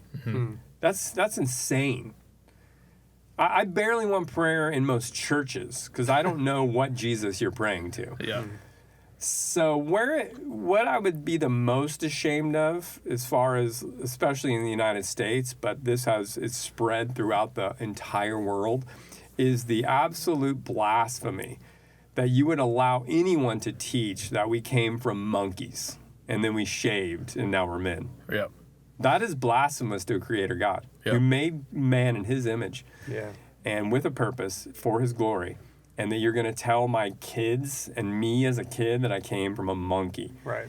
That's just blasphemy, man. Yeah. And that is where it went south, that the church allowed for that nonsense to ever, in the name of science, and we know what science does. Yep. I mean, it's about as reliable as, it's crazy. Science is I came from a monkey and I shaved and now I'm a man. Yep. Come on. We should have got a clue. Well, yeah, I mean, it's calling a theory truth. Science, right. It's like, oh no, it's an idea. That's great. Totally. It's not true. No. Like, and we were sold it. we were sold it. We continued to teach it. Yeah. I mean, it's on the church. I remember being in elementary school. Yeah. Looking at those pictures, you know, it's like this little tadpole and it goes into a man. Hey! Right. I'm just like, and it was in my brain. And so as I got older, I started going, you know, that's science, and that's what, you know, this is how it all happened. And you'd hear, the Bible contradicts itself. And I'm like, have you ever read it? It's like, no, but it contradicts itself. Sure. Yep. So I just started believing all this and just got farther and farther away from that idea. Yep. And so, again, become a pro bike rider. I'm in California. We got pro skaters. We got surfers, BMX guys from all over the country. Yeah. Like I said, I mean, we got Dave Meir and those guys in our front yard. You know, I mean, they're right there with us. Yep. All types of different people, just partying. And at night, we would talk about religious things like who is God and how do we know what's true, and just you create your own realities and all this new age philosophy. Bunch of different ideas. Nobody knew what they were talking about, but we all had our opinions, and I'm right in there with it. And so I'm 22 years old. I was a heavy equipment operator, so out of school. There was very small points of my life where our company did well enough, but it was when I was older. So I always worked. So I ran heavy equipment. I was in the operating engineers union, did really well, traveled around the country running heavy equipment. I'm up in Oregon on a job, and I'm in an Airbnb type place. I'm in a grocery store. I'm at the checkout, and I look over, and there's this book about the last days. And it has a dragon on the cover with like fire coming out. It's like Jesus, Antichrist, whatever. Yeah. And I see that book and I'm like, that book is sweet. You just saw the dragon in the fire. Yeah. So I just go, you know, this is my brilliant idea. I'll get this Christian book and I will read it. And then when I go back home, I'm going to be better at arguing against Jesus and God with my friends because I've got some information. I had no information before, just my ideas. Yeah. So I get this Christian book and I bring it back where I was staying, and within the first few pages, I was born again. Like, stop it. Yeah. I mean, I read it And God opened my eyes to, and I was like, literally, it was all my, if you could ever have a, I was translated like Paul talks about. Yeah. He brought me right back to me sitting there with my grandma when I'm 8 years old. Yes. And it was almost like I could hear everything she was telling me. Yep. You are separated from God. Your rebellion, your sin. Like, this is how we were born. We were our nature is rebellious. Yep. But Jesus came. He lived the perfect life for you. He died on the cross, took your punishment. He conquered death. He'll give you life. It was like, this guy's writing it. My grandma's speaking it. And I'm born again. Yeah. Like, it was... I was talking to my 13-year-old daughter the other day, and she's saying how she's bummed because she doesn't have this crazy testimony. She goes, I feel like I'm just growing up knowing this. And you're trying to encourage her, going, you do not want a crazy testimony. Yeah. You want a testimony where you are following Christ. Yeah. But I had that. And it's still a miracle that It's a miracle. that she's saved as well. 100%. Yeah, right. A better one. Yeah. Yeah. It's just that really shows God's grace. But for me, it was death to life. It was a night and day. It was like, you were blind, now you see. Within 4 pages of a book in the grocery store. It was wild. Dragon book. Yeah. Dragon book. And so where I was staying, there was a Gideon Bible. The Gideons had done their job, and there was a Bible in there. I grabbed that thing and began to read it immediately. And I went outside and prayed. First real prayer. I don't even know what I said, but I'm just like, God, one thing that I talk about that really changed in my life outside of just, Jesus said in John 3, a man must be born again to see the kingdom of heaven. Even as a Christian, I always thought, well, what that means is when you die, you're not going to see heaven if you're not born again. But what happened to me is the entire world looked different. Right. Like, I woke up and was like, this You're looking is through different God's. lenses. Yeah, 100% different lens. And so at reading through John, Jesus, when he prayed Heavenly Father, and that's in movies, that's like everywhere. You hear Heavenly Father. It's in, rap songs. But I had never thought about that. Not having a consistent father in my life, it was not fun. I never thought about it, saying, I don't have a father that I can wake up for. Yeah. But I definitely was a hole in my life. Yeah. When I read Jesus saying Heavenly Father, and I thought about, like, wow, he is our Father. He's in heaven, but he's our Father. Jesus said, I'll be with you always to the end of the age. Like, I'll never leave you. I'll never forsake you. I've got your back. I'm with you. Yeah. Yep. I mean, just all these things. I'm reading this going, this is what I want in my life. I want to have a God that I can, a father that I can depend on and be there for me. And I went out, prayed, and that's that. Yeah. Total disaster. I mean, absolute disaster. Probably the next 10 years of my life wasn't as bad as it could have been, but just disaster. Not knowing, not discipled correctly. Sure. Yeah. I was definitely born again, definitely turned from so much sin, but just continued to live for myself and doing what I want to do, which was good because I learned so much, I learned so much through that time, and I have compassion. When people haven't surrendered their life to Christ, they're just missing it. Jesus said, lose your life and you'll find it. Yeah. Hang on to your life and you lose it. Yep. And I know that's true. Yep. Yeah. Like, you still have a life and you can still do your fun things and you still think you're on track, but man, you let go of that, you will see things and do things you never dreamed.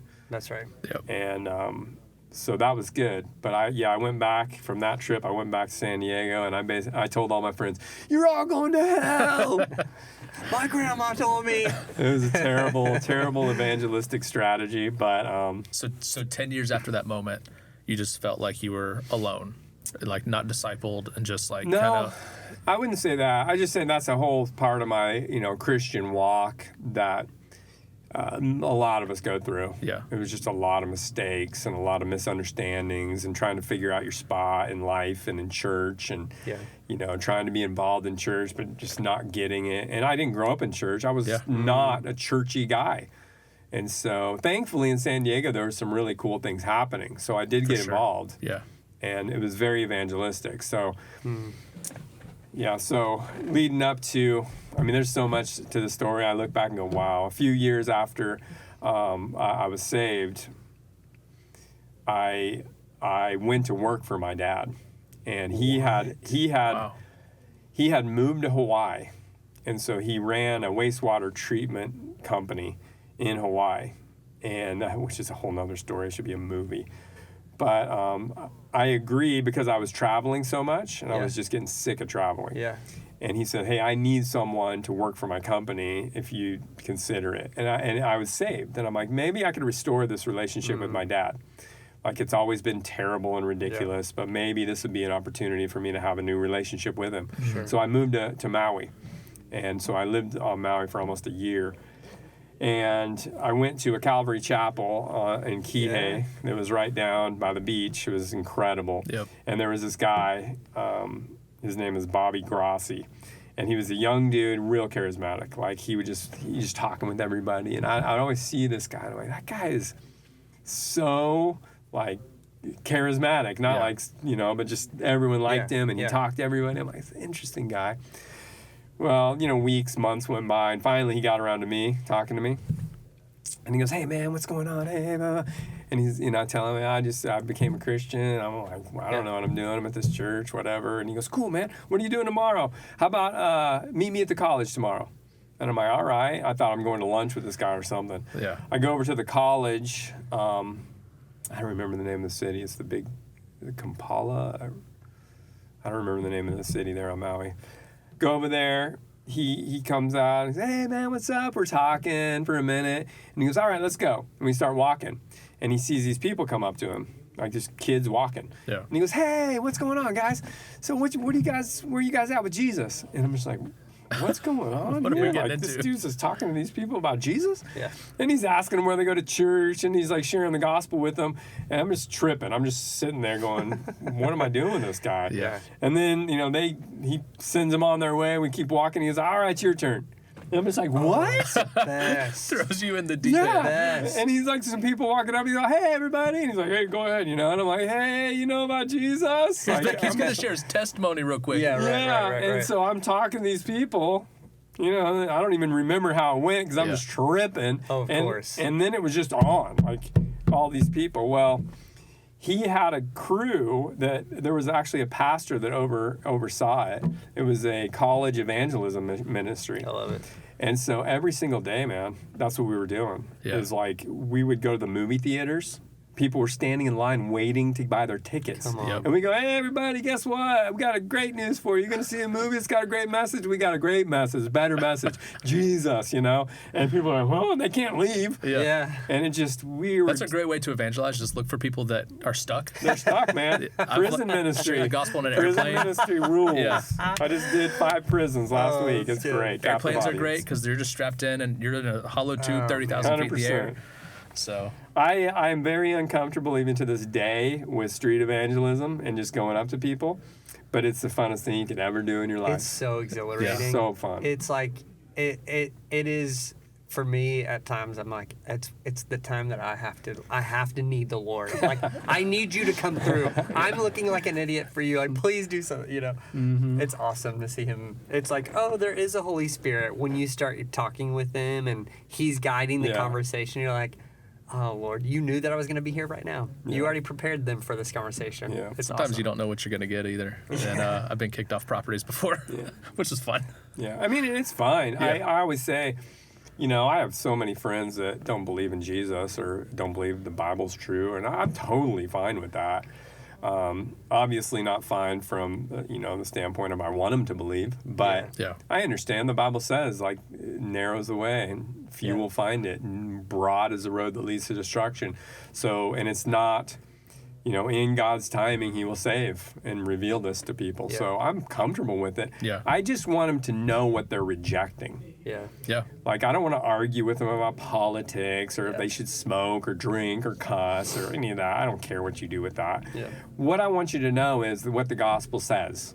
And that is, we're separated. Jesus came and did it all. Yep. You can't do it. He did it all. He took the punishment. He lived the perfect, righteous life for you. He conquered death for you. He will give you life if you receive it by faith. Yep. Yeah. And if it's clear and they know what they're rejecting, I'm totally cool with that. It's when they think they're rejecting a religion or a moral standard or just something that has to do with the end times or politics or when they think like they're rejecting things they have to do instead of a person they need to become. Or rejecting the church structure, right? Yeah. Or like, no, I don't care about any of that stuff. Right. Like, you need to know what the gospel is, then reject good. it. Yeah. Yeah, so that's what good. God threw me into immediately. So I got involved with these guys. We went on a mission trip to Utah, preaching the gospel to Mormons using the Book of Mormon. Awesome. Wow. So good. It was wild. So, I mean, that's partially what Paul did. He used other religious books to reach people too. So yeah, and what that did was really strengthen my faith. Yeah. Because I was in the deep end of apologetics right off the bat. wow. So I had to understand, why is the Book of Mormon not the Bible? Why is Jesus in the Book of Mormon not the same Jesus? Yeah, all these religions. Yeah. And so it really solidified my faith in that way anyway. Yeah. And, we continue to grow. I think I ended up back in San Diego, going to a church. My career, I would say, outside of BMX and now ministry stuff, was in the automotive industry, doing body and paint stuff and building street rods. I ended up building street rod cars, and that was another sport, really. Yeah. It's a huge sport and really fun. I still love that stuff. And so I kind of got into that. And then we got our, Dirt Bros. I got that going heavy again in my late 20s and early 30s. We manufactured BMX frames in San Diego. Cool. That's awesome. Ended up doing a bunch of importing stuff through Taiwan and growing the company. And then God just did a real radical work in my heart, where I was getting everything I wanted in this life done. It was exceeding my fun, goals. Sure. Yeah. Doing what I wanted to do. Bikes were going great. Cars were going great. Living in San Diego. Lots of stuff that wasn't great, but for the most part, I'm having a great time. Yeah. And God just did something in my life. Where How old were you at that point? I'm like 30, 31, 32. Okay. And we're having a big jam in our backyard. A bunch of riders over one Saturday night. And I'm just like, I didn't go to church. And, and I was involved in the church as far as I was going to church. And we did a Bible study with all the punk kids around town in our house on Wednesdays. And I went to church out of character. A bunch of people at the house riding, went to church. It was one of those nights where the pastor's talking, and he's talking right to you. Yep. And he's like, what are you doing? Like, you're checking off the boxes of your goals, what you want to do with your life, but you're not surrendering to what I want to do. And so they had this school of evangelism that they had offered, and some of my friends had went to it, and I had always wanted to do it. But 6-month thing, you go through 5 months of schooling, and then 1 month on out on a mission trip. And so I went out and signed up right after church and was there on Monday morning. Wow. Awesome. And I love that there's a pattern of you just deciding to do something, and there's like zero hesitation. yeah, I love that. That's true. you have to be careful, man. I mean, 'Cause for sure. This life will bog you down Yeah. with things you think you need to do. That's right. And that's including your sin and your patterns in your life. That Jesus said, man, if your hand sins against you, cut that thing off. Yep. Jesus was not messing around. And I think that's the thing we always struggle with. If you're going to talk about that being a strength, apply that to your spiritual life. Yep. If you got problems, man, your computer's dragging you down, throw that thing in the trash. And you go, yeah, but it's $2,000. $2,000? Or freedom. It's not worth it. Yeah. Right. Toss it all. Yeah. And people are going to look at you and go, you're crazy. Amen. Let it be. Yep. Yeah. Yep. So I hope that I could continue to be like that. But yeah, man, you're not going to have fun if you don't have fun. That's right. And so you gotta do those things. When you're convicted, you gotta act. Yep. I mean, money. When God says, "Hey, you need to buy this, you need to give that money," go give it. I think one thing I would love to hear, because we could talk about 100 things like we just said. So you did the the school of evangelism, and then you worked in the church. Yeah. Yeah, so the School of Evangelism, it was, God did so many things through that, and I learned so many things. I don't agree with most programs in the world, as going back to like how I view school. Exactly, yeah. Like anything man tries to organize it will be jacked up. Sure. I mean, just like when Israel wanted a king, and God's like, I don't Jacked think it you up. do. They're like, no, we want a king, and then it Here we go. went downhill. Yeah, but you learn. Yeah. Yeah. So in order to, you kind of use what we got, and Yeah. that's what God uses. He uses what we got to teach us and to sanctify us and to grow us and to stretch us. And so most things, if you're born again, your intentions are to follow Christ. Most things are pretty much everything. He says, I am going to use all things and work Yeah. them all together for That's right. good. That's Yeah. right. Not necessarily good in the sense of, we're all happy, but for good. Like, we can have Yeah. the worst time, but God is putting us through it for our good Right. and for his glory. That's what matters. Doesn't matter how comfortable we are. And, so the School of E just started stretching me immediately. Yeah. Like, just ripping my time away. I remember one time I had a big car project. I think it was a car project going on. And we're doing some stuff, getting ready for our mission trip. And I kept looking at my clock and being like, can we get this thing going? Can we get this thing going? Like, I'm stressing. And God just showed me. He's like, is this your time or is it my time? Yeah. And that seems dumb or maybe over spiritualized, but it wasn't for me at the time. Yeah. He needed to show me, you need to let go of your life. Yeah. Like, this is my time. All of it is. Yeah. And I'm just allowing you to live in it. And just little things like that, he was just stripping me. Yep. And I had been very unfaithful in the church up to that point. And just like I would be involved for a minute and then something better would come up and I'd be like, I can't make it. Then I'd be out. And I just made a commitment. I'm like, I'm there. I'm a yes man, and you ask me, and I am there. Because it's what I needed. I needed the faithfulness. Yeah. I had the desire, but I didn't have the faithfulness. And I met my wife in that school, which is a whole nother story. It was a completely unintended. I thought she was with a dude the whole time, so I never was like, oh, I have a chance with this chick. Yep. Just her and I are very black and white, very focused on we want to serve the Lord in our life. Or at least that's what God was moving in my life for sure, and was already in her life. And so I was just really good friends with her, thinking I have no chance. Just you had that foundation. Oh, it was great. Yeah. Because I literally was like, I got no chance, but I like hanging out with her, you Yeah. know? And so he grew that relationship between us. And she's been my greatest partner.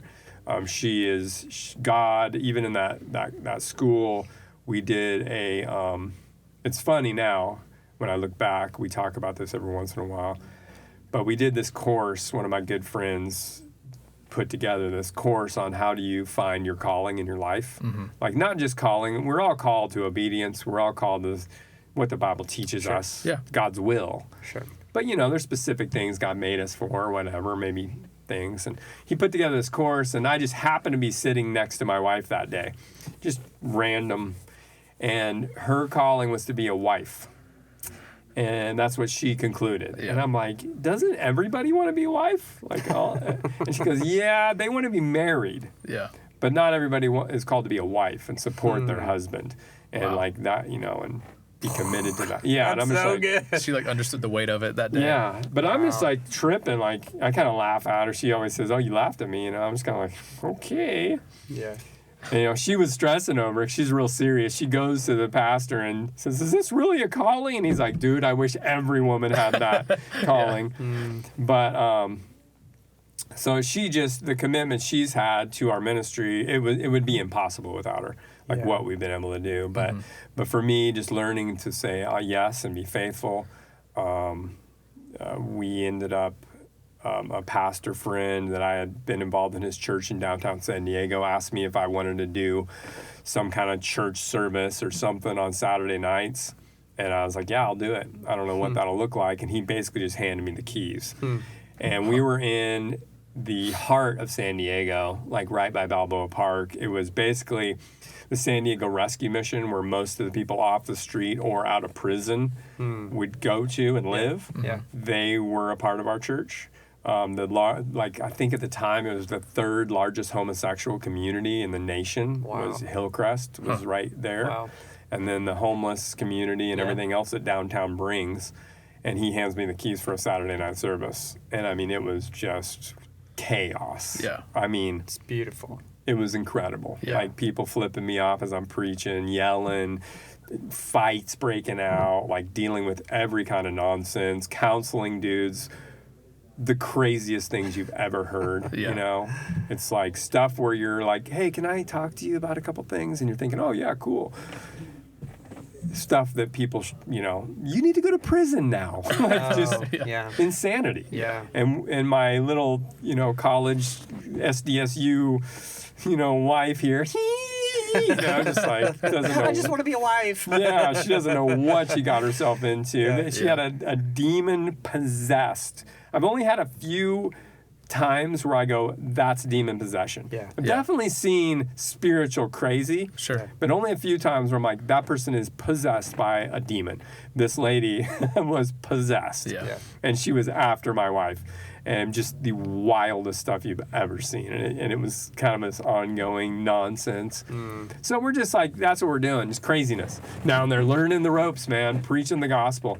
Wow. With 1 year, I preached 120 times. 120 different messages. I never like to repeat. Yeah. So I took over a church plant down in Mission Bay. Oh my goodness, that's a lot. Yeah. Golly. It was like 3+ times a week. Wow. And so I'm doing a Sunday night service, a Sunday morning service. We're doing homeless dinners on Wednesday night. New Alternatives, which is like a foster care program on Sunday afternoons, plus all these other things. Yep. And we're just in it. So again, I took it to the extreme. It's Yeah. like, if I'm going to go, I'm going big, right? Yeah. And just going. Yeah. And I'm ordained through a Calvary Chapel, which is what this was associated with. And their big thing is verse by verse. Yeah. So Yep. you can, whatever that means, it doesn't mean much to me at this point in my life, because I can take one verse by verse, make it topical all day long. I don't care if we're going verse by verse. Yep. Everybody knows that. But Yeah. their thing was, are you staying on track, going through books? Taught through all the New Testament and quite a few books of the Old Testament that were entertaining enough for me at the time, to do. Yep. And I have a lot of CDs. I lived about 45 minutes from downtown at the time, and I would do a sermon. The sound guy would hand me the CD afterwards. I would get in my car and put it in and listen to it No way. on the way home. Which, you know how that goes. Listening to yourself. It's excruciating, right? It's cringy. Yeah, and so I'm like, so... I will not be watching this, by the way. Every week, I would listen to that thing on the way home and go, that was ridiculous. And I would learn. Yeah. I would learn, like, don't do that, don't do this. Really good. All this stuff. And just the way you're sharing, the way you're speaking. Yeah. Which is another learning thing.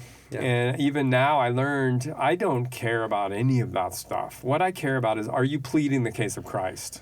Is the Holy Spirit using you to plead the case of Christ? Yes. You can do 3-point sermons. You can do 15-point sermons. You can do topical, verse by verse. I don't care what you're doing, as long as you're pleading the case of Christ. And if you are a dying man preaching to dying men, that's what matters. We have an enemy. He's roaming around That's right. like a lion looking whom he may devour, and he is full right now. Yep. Yeah. And the harvest is plentiful, and the laborers are few. Yeah. Stop screwing around with your little message and preach, Yeah. That's how I am. Yeah. And so I learned a lot of things that I don't want to do.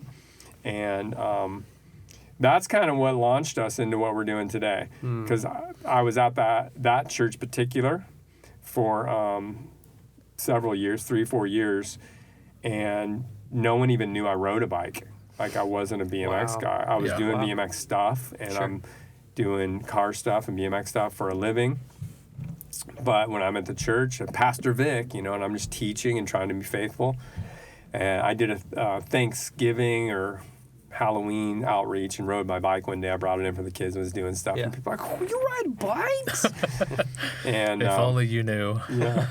And so my friend had a TV show at the time. I don't know if it's still on. It's a Christian TV show about extreme sports called XLTV. It's Ivan Van Buren. He's from South Africa, and he had this TV show. And he asked me to come up and do a BMX show up at the NASCAR in Fontana, California, and preach the gospel. Yeah. So we had motorcycles, skateboards, and BMX, and my wife and I loaded up stuff and went up there to do this event, complaining the whole day. Super hot. I was just whining the whole time like, this is ridiculous. When's this going to be over? We got to get out of here. Yeah. Share the gospel. Big response. Calvary Chapel Bible College was up there. A bunch of kids with Bibles, like cases of Bibles. So all this response was counseled well, followed up well. Bibles given to everybody. And I'm like, that was pretty cool, but I haven't get out of here. This lady comes up to me afterwards. She's crying, and I'm thinking, oh no, what did I say? I'm always getting in trouble for something. And she goes, I just want to thank you guys for sharing the gospel like that with the bikes and everything, because my son responded. And I'm thinking, okay, I don't get too excited about people raising their hand or anything, because that's just what we do. Yeah. But I started asking her questions. I'm like, you guys go to church? She's like, yeah, we go to church. My kid does not care about it at all. He's like 9-year-old kid. I think he's 8. She goes, he doesn't care. But he came here, she said, he was listening to you the whole time. There was older kids that were making noise and cussing behind him. He turned around and told them to be quiet. Wow. She said, when you said, if you want to receive Jesus today, receive this free gift, raise your hand, I'll pray for you. That's what I always say. I said, if you want it, raise your hand and I will pray for you. Yeah. And she said, he raised his hand and was crying. Stop. And I'm just listening to this lady thinking, I've been complaining all day long. And here I am. I was 8 years old when my grandma tried to tell me this. Yeah. And I wasn't listening. And this little kid heard it and responded. Yeah. And it sounds like he actually heard it. Yeah, it clicked with him. And I get in the truck, and my wife and I are driving back home. It's like a 2-hour drive. And I go, we need to do this. I'm like, NASCAR has 32 events a year. It's pre-scheduled, 100,000+ people. At the time, NASCAR was the largest spectator sport in America. I said, this is what we need to do. We need to start hitting these things and share the gospel. And again, there's a pattern. You just did it. Let's do it. Bye. See ya. And I'm going to start today. Yeah, we had no idea what we were doing. I went back to my pastor and I said, I don't know, but I think something's brewing. We just did this event, and it seems like this is something that I would like to do. We don't need to make flyers. We don't need to get people to come to the church. We need to go to where they're at and tell them. Right. And so we bought a big RV trailer, got a big truck, got rid of everything. My wife, she has a whole nother story, because she had a job. She had a dysfunctional type, not the same type of dysfunction as I had in my family. She lived in Orange County, California, upper middle class looking, and everything looks great, but everything's a disaster behind the doors. Sure. She had worked 2-3 jobs since she was 16 years old, put herself through college. Just the idea of not having a job for her was Like identity stuff. Terrifying. Yeah, right. Yeah. For me, not having a job, it's like, freedom. Get me out of here. Because I got too much to do. Didn't y'all have a newborn at this point? No. We got rid of everything. She literally cashed out all of her retirement stuff. Oh, we go on the road. Scary. We're on the road for, we're not even on the road a month. But she was 5. It was a week before her Cobra ran out on her insurance when she found out she was pregnant. Ooh. And we have no place to live. We just have an RV, a trailer. Yeah. And it was $600 a month for insurance. And at that time, we had zero money, no fundraising. Yeah. Calvary Chapel's funny, if anybody knows about that. They have, Chuck Smith was the guy that started that whole deal. And he always would say, where God guides, God provides, which is 100% true. However, there is some missionary nonprofit strategy for fundraising, Chuck. I just want to let you know. Yeah. He had a There's checkbook in his pocket. Yeah. But we were just like, we're going. So we had no money, no support, and we're just out on the road, and she's pregnant. And so, again, that's just how God had to do it for us. And, George Mueller, if you know his story, it's, he made a commitment to not ask people for money. Yeah. Yep. And I'm not saying that that's our strategy, but it sure seems like it. I mean, God has provided. We're in 18 years now, and we do not do fundraising well. We don't do it hardly at all. Yeah. And he just provides. Because if you're doing the work that he commanded you to do, I don't want to say he's actually responsible, but in some ways, he's not going to command us to do something he's not going to provide for. So just like Chuck said, where God guides, God provides, but you can tweak on it. I am 100% for fundraising and getting people involved because of the partnerships. Yeah. And because we can do it together better. Yeah. And so... Well, and it also gives other people who don't have the same calling as you do to be involved and have some type of investment into what you're doing. And they reap some kind of kingdom benefits as well. And so... It's the best. Yeah. If it wasn't for the people that have supported us through the years, financially, just friendships and... just being there for us in a million ways. I mean, there's no way we'd be doing it. Yeah. People say that all the time. Without your support, this ministry would no longer exist. I always say, that's not a very good way to put that. Because if God wants it to be done, it's going to be done. Yep. But it puts a lot of pressure on the people giving. It does. Like, if you don't do this, or if then you stop, people are not going to be saved anymore. Right. Like, I'm not into that at all. Yeah, I'm it's like, a guilt God, trip. I may work at 7-Eleven tomorrow. Who knows? Yeah. I mean, and I'll be fine with it. Right. God has to provide for what he wants to do. Right. And if you can't rest in that, you're probably not resting because you're probably stressed. So he had to teach us some of that stuff. We're still learning. But I remember my wife was so organized and so worried about money. We went to Costco one day real early on in our ministry. And she goes, we have no money in the bank. And I go, well, I got a check from something. I don't know if it's something I did. I go, I got a check right here. So you go in and start shopping. I'll go in and cash, and I'll deposit the check. Yeah. And so you'll be able to do the thing, and then we'll have the money, the next day or however it worked. And she's like, what? And she goes in shopping. I go deposit the check. That seems dumb, but that's what she needed.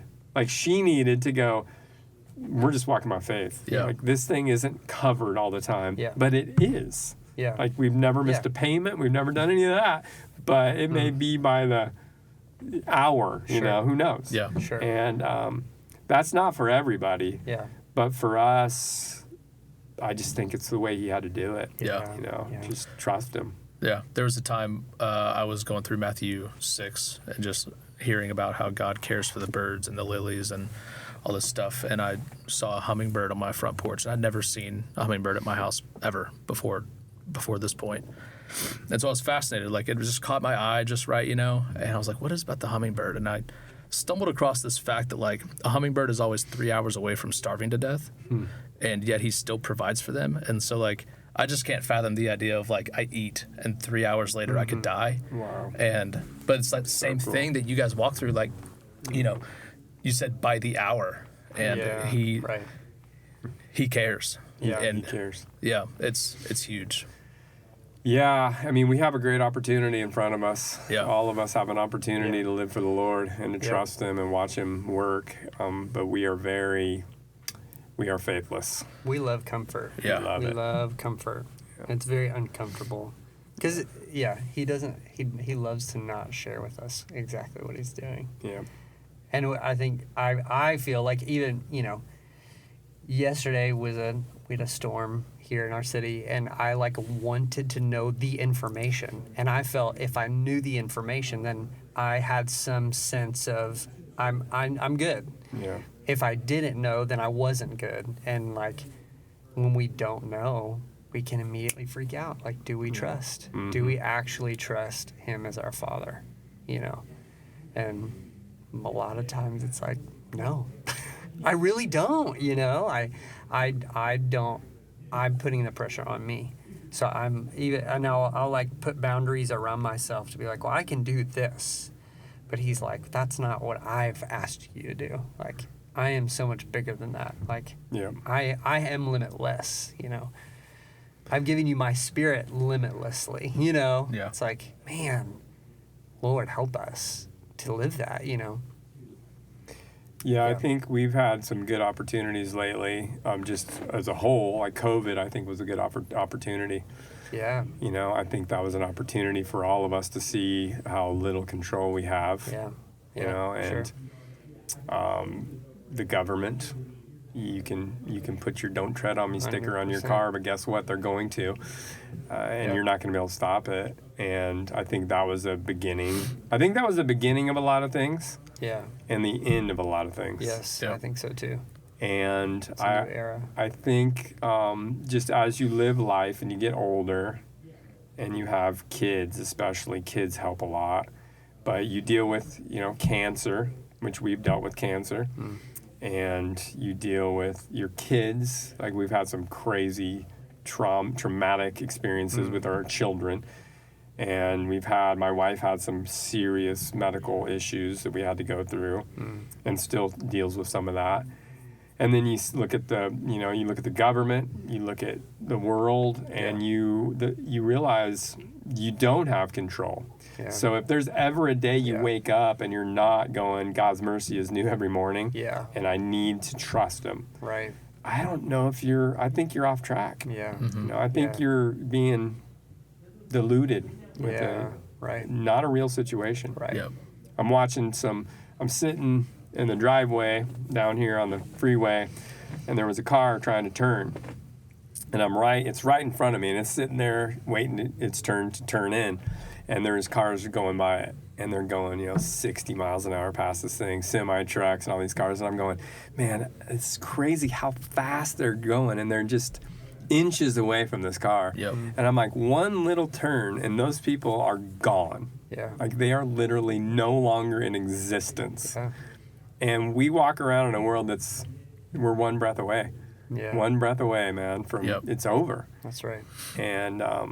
And that can be encouraging or discouraging depending on where you're at with the Lord. But Sure. But we just have to realize how every moment, every day, nothing's promised, and we got to live for Him. Yeah.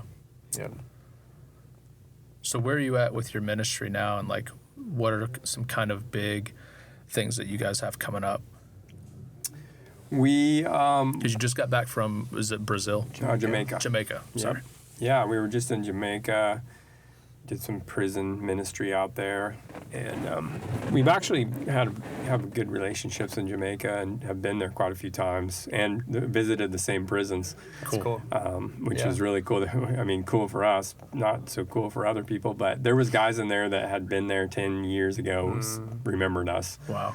And which is crazy to think. Yeah. I mean, you're in the same spot after that many years. But, it was a cool story that happened there.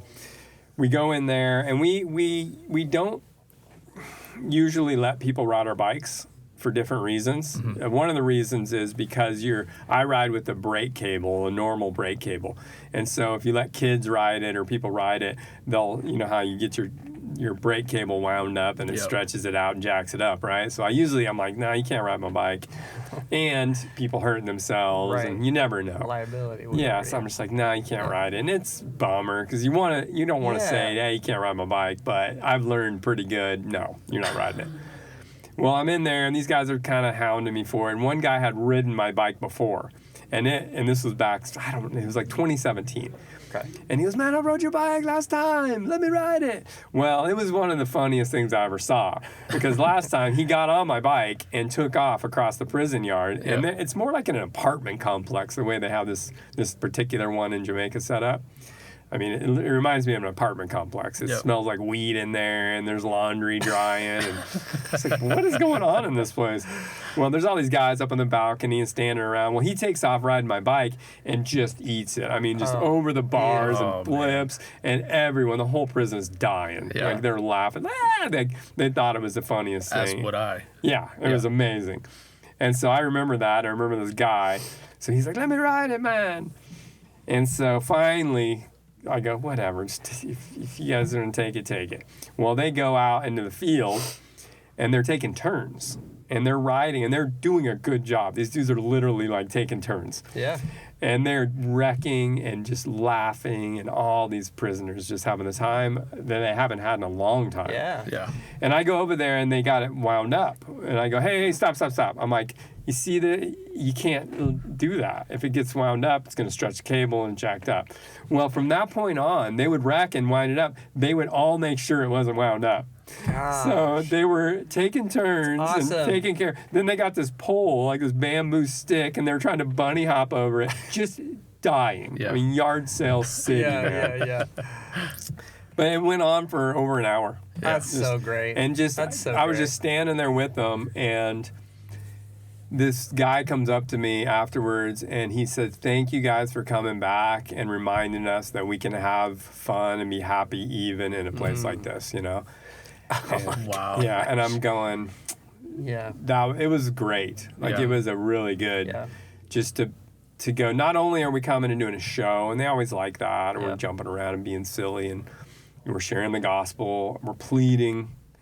Andrew Palau is one of the best evangelists in a prison setting that I've seen and could imagine. He's so sincere. His dad was this world-renowned evangelist, and he rejected Christ till he's 28 years old. Andrew did? Yeah. I didn't know And that. just a real rebellious towards the gospel. And then Wow. when God saved him, every time that dude opens up the Bible, he starts to cry. Oh, man. And when he's in prison, he pleads the case of Christ. on. Like he will literally just sit there and weep before those guys, and it's not a show. You Yeah. know?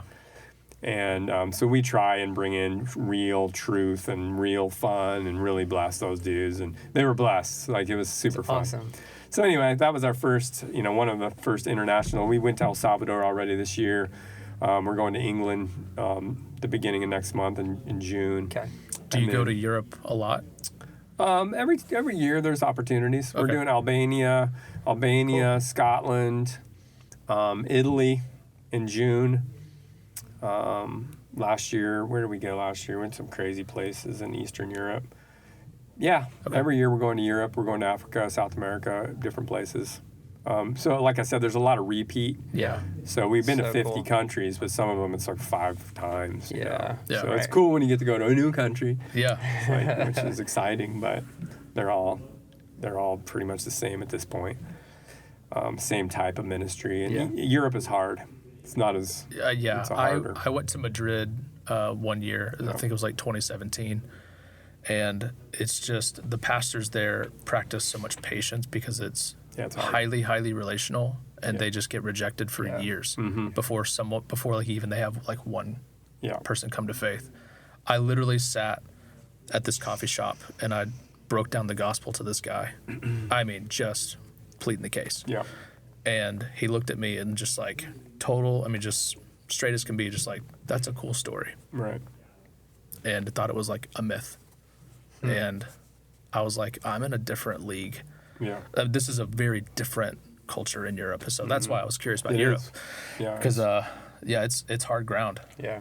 It's good and bad. It can be super fun depending on your personality. Yeah. There's a difference. Like, a lot of people don't realize this. They don't break up the difference of ministry. Missionary is different than evangelist. Yes. Like, I am 100% evangelist. I Yeah. am not a You- missionary. Yeah. You go, you drop an atomic bomb with the Yeah. gospel, Yes. and you dip. Yep. Yes. And I think the church has not used the evangelist well. Like, Well, they're a rare breed, Yeah. you know. Yep. We like to have cookie cutter things within the church, and you obviously are not that. You're like, Yeah. I'm gonna do what I'm gonna do, right. and that's really hard to rein in. Yep. So Yep. yeah, it's a rare breed for sure. Yeah. Yeah. It's just, I always say that, and I see it. Like you said, I see it. Yeah. We've been to places where these guys, one place that really sticks out, but it's a lot of the places, they get scared of evangelism. They'll literally say, "Oh no, we don't preach because that's not what people like." And I'm like, I think you're deceived, man. Yeah. Like, I understand your circumstances are rough, and there's persecution, there's history, but if you're not preaching, you can't really tell me if that's going to work or not. Yeah. And they'll go through decades where they won't just Man. be sharing the gospel. Yeah. Yep. They'll do the relational stuff. And I'm like, I think you're relying upon comfort. I understand what you're trying to tell me here, but let's drop a hammer on these people a couple times, see what happens. Paul said, I planted, Right. Apollos watered, and the Lord brought the increase. 100%. And it's like, you don't know. If it takes 100 conversations, you could be the 100th Yeah. when you come to town. exactly. And you just don't know until you go. Yeah, it's just a different role. Yeah. It and literally they is. need you. Yeah, they really need we you. need each Yeah. other. Right. For sure. We cannot do this thing. And I think that a lot of times we don't work together well. The church does not take all those pieces and go, okay, we're not good at proclamation evangelism. Right. So who is? Yeah. And then you look over here and you go, these guys are, or this guy or whatever. Right. And you go, let's bring him in for that piece. Yeah. You know, or the evangelist is not good at the discipleship. Right. But who is? These people live for it. Yeah. Right. And just to really recognize, you know, we've put so much on the leadership and the senior pastors of churches that most churches don't do anything. Like all they do is sit there and watch one guy do his thing and expect him to represent them before the Lord. Right. And that is not healthy. Yeah. But I think we've fallen for that model. So yeah, I mean it's been interesting, and it's good too from my perspective, because you know I'll be hanging out with crews and teams of people that are in business. I mean, we're meeting with presidents and things like that, and business leaders. But I'm with the BMX crew. And so we're just like back there and we can do whatever we want and look goofy, be dirty, making dumb jokes. But what happens when you're in that crew is you see things differently. So you end up you see things in a different light. You see people not putting on a show as much around you as they do the guy in the suit. For sure. So you're getting the truth a lot of times quicker than you are if you're trying to be this like religious dignitary kind of guy. So it's been a fun experience over the years. I don't know where that leads to, but it's interesting. Do you feel like it's ramping up? Like, are you increasing places you're going to? And I mean, it's a challenge. 4 years past COVID at this point, so travel is more normalized. But. Yeah, it's a challenge. I mean, there's a lot of work that goes into it. It takes a lot of money. There's a lot of frustration. Right. I mean, anytime you're working with people, you're going to be frustrated. So it's not easy. It's, but I think there's no lack of opportunities. Sure. I think that more and more we're going to have to partner with people, and people are going to have to go, we need people to help. Yeah. You can't do it all. No. There's no way. And I think a lot of ministries are starting to see that.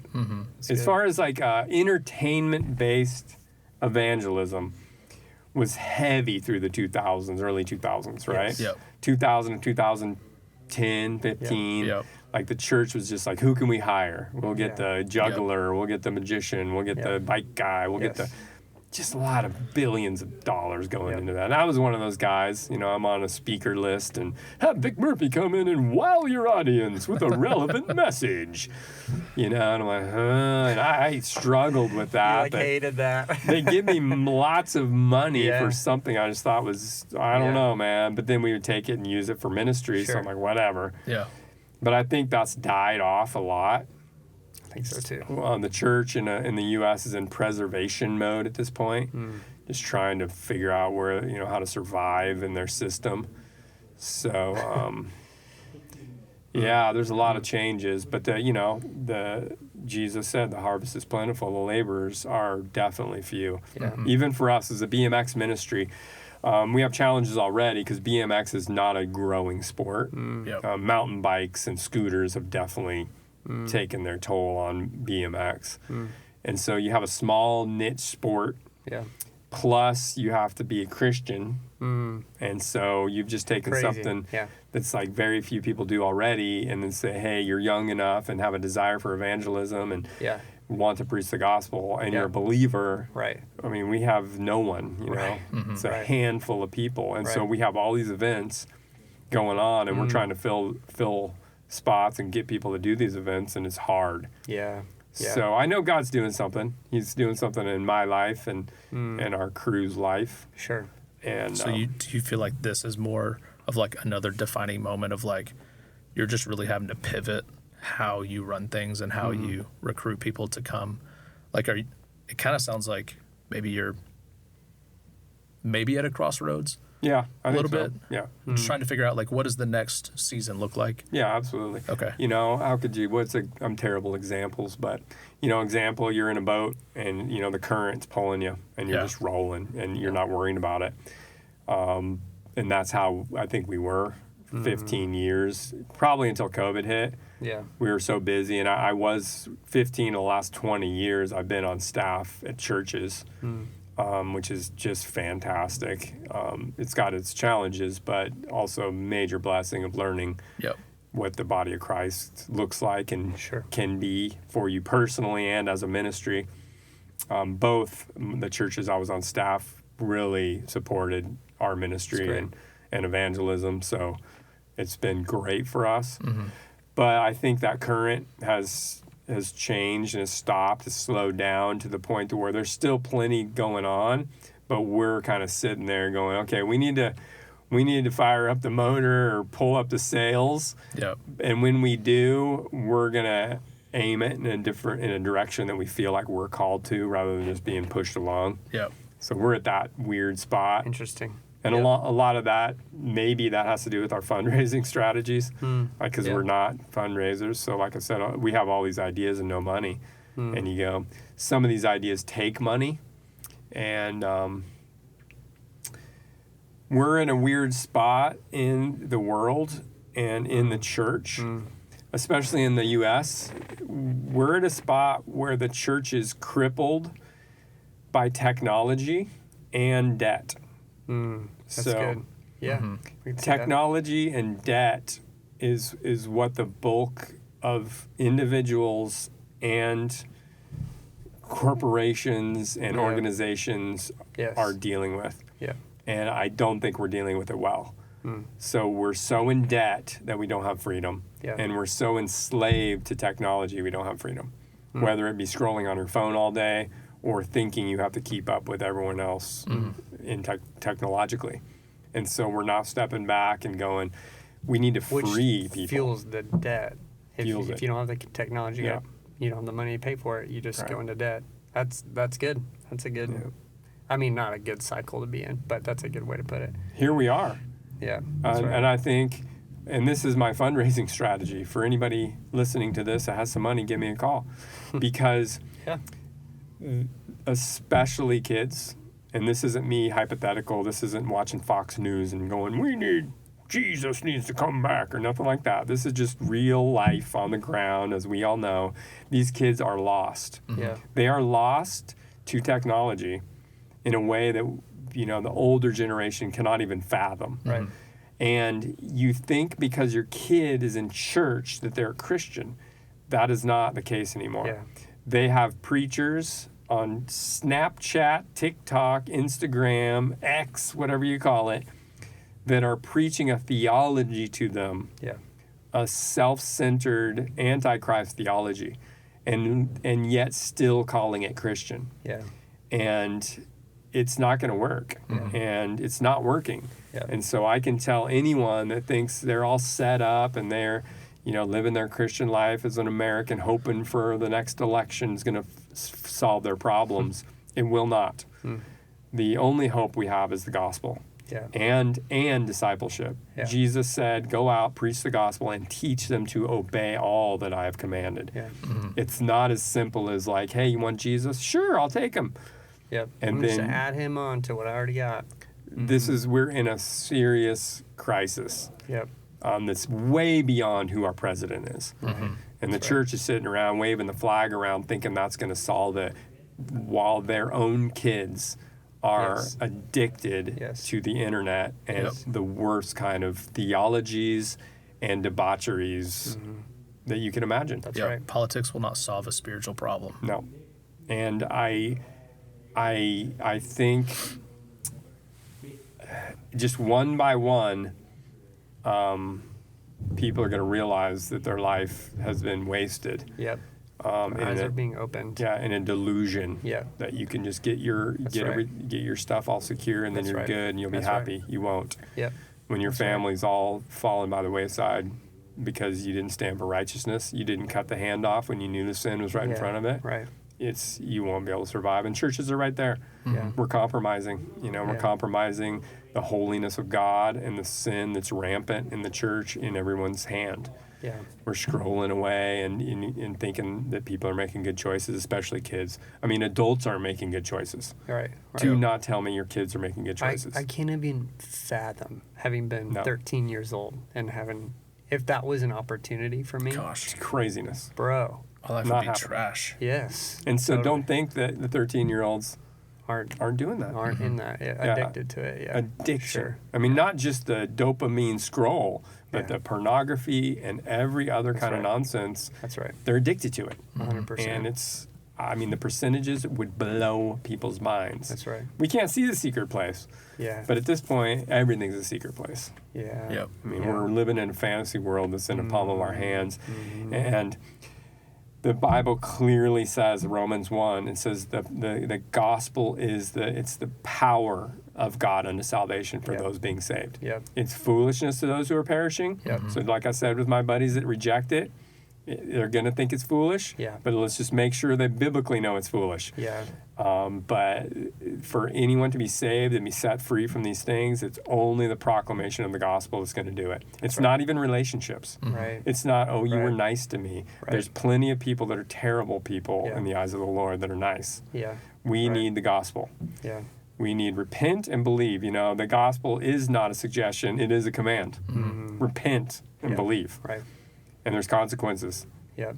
And, you know, as we've been going through as a family, going through the Bible again, I go, the consequences are real. Yeah. That's all it That's is. The whole Bible, God That's is right. showing us there's real, immediate That's right. consequences for sin Yeah. Right. and rebellion. Right. Real, immediate consequences. Yep. And it's wild. Yep. And here we are. Here we are. So we don't have a lot of options left. We need to be praying. We need to be evangelizing. We need to be turning from sin. Yeah. And we, because it's coming. The storm, we had our storm last night. Yeah. The storm is here, and it's devastating, Yeah. and it's not over. Yes. But So- it also shows me that when the power of God shows up and disturbs things, it's like we're asking for the Lord to move. But a lot of times when he does move, it's devastating to what we think our life is built on. Right. You know, but we need him to move. We need the power of God to move, Yeah. you Yeah. know. But it wrecks most things that we hold dearly. Yeah. you know. Identities. Yep. That's right. Our dreams, Yep. what we want for our lives. Sometimes all of that has to die. Yeah. But if we were to follow, you know, like your example, it's like, well, just go. Get up and go. That's what you need to do, Yeah. you know? Yeah, What and Lord means to you. yeah, and I think is the number one thing that we need to do is individually, we need to change what we can control. Yeah. And it starts with each of us individually. Yeah. Like my scrolling habits, Right. my Yes. secret life in my mind. Yes. And that goes down to like the dumbest stuff that we will Yes. occupy our minds with that becomes a secret life, you know? It's like I love motorcycles. So hey, I'm going to look at this motorcycle. And then I'm going to go down this Yep. rabbit trail of Yes. like these motorcycle guys and parts and pieces and right. things. No one else is in that world. Yeah. Just me in my little world. You know, no one else. My wife doesn't know. My friends, I'm just like in Yeah. my little world, Yeah. floating around. And it's like, it goes from the innocent things to the not so innocent things. Totally. But it's still like all this secret life in our mind where the Bible says, take all thoughts captive to the obedience of Christ. Yeah. And, you know, to be serious about the things we can control is how we apply this stuff today. You know, what can I control? Yeah. What in my life is not for the Lord? I can control it. Yeah. I may not want to, but that's a good indicator of where to start. Yeah. There are people that need to get rid of things. They need to sell stuff. They need to give stuff away. They need to clean their house out. They're not doing it. Yeah. I was reading the sin of where you remember the nation of Israel is going into battle. They're out wandering in Achan. Yep. There's a Judges 6, 7 somewhere in there. Man, that's a brutal story, man. Yep. Achan goes in and God says, you don't take any of these spoils. Yeah. And Achan's like, I'm just going to take a little bit, you know, a couple Yep. little treasures for my Right. family. Right. Buries them in his tent. So he has his secret little treasures. It wasn't even something like sinful Yeah. in some regards. It was just God said no. He buries this thing in his tent. And then they go out. 35 men were killed. from the army of Israel because of Achan's little secret sin. Right. And then they go, "What's going on, Lord?" And he goes, "You got sin in the camp, man. Yeah. Right. I'm not going to go before you and conquer these people if you got sin in your camp." And he goes, "Well, we need to find the sin." And then Achan, they find him, go, "Well, what are you doing? Bring this stuff out there." They kill Achan and his whole family Yeah. Wow. because of his hidden sin. Yep. These are the stories in the Bible we don't like to look at. You go, "Well, that's Old Testament." Well, let's look at New Testament. Our favorite story, Ananias and Sapphira, right? The best story. Yeah, it is the bomb. Yeah. Because you go, "Oh, this is after Jesus had resurrected. He's That's right. sitting on the throne." Yeah. And they just tried to pull over some little secret life. Like, Right. "Hey, yeah, we're Right. Christians. We're with you, man. Yeah. Yeah. We gave all our money too." But they Yeah. kept their own money. Yeah.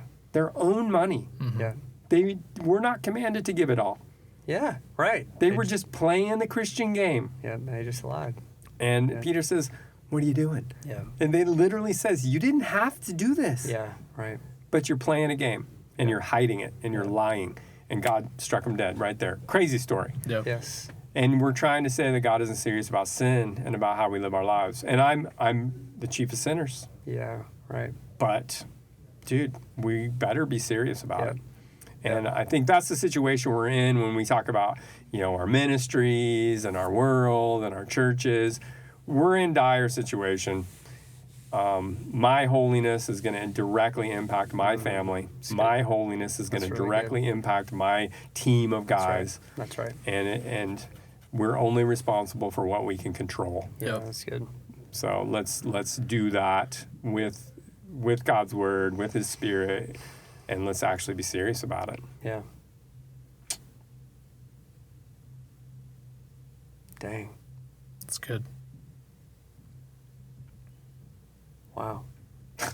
Okay. I feel like that's a good spot for us to probably end this 18-hour podcast that we have. I mean, we could go 18 hours at this point, but yeah, thank you for sharing all of that. Thank you for sharing your story, and yeah, I feel like there's so much more. I love you said to me earlier that you have been doing more podcasts recently, which hearing where the ministry's at, it feels like the Lord is wanting to surround you with new people to work with you, support you.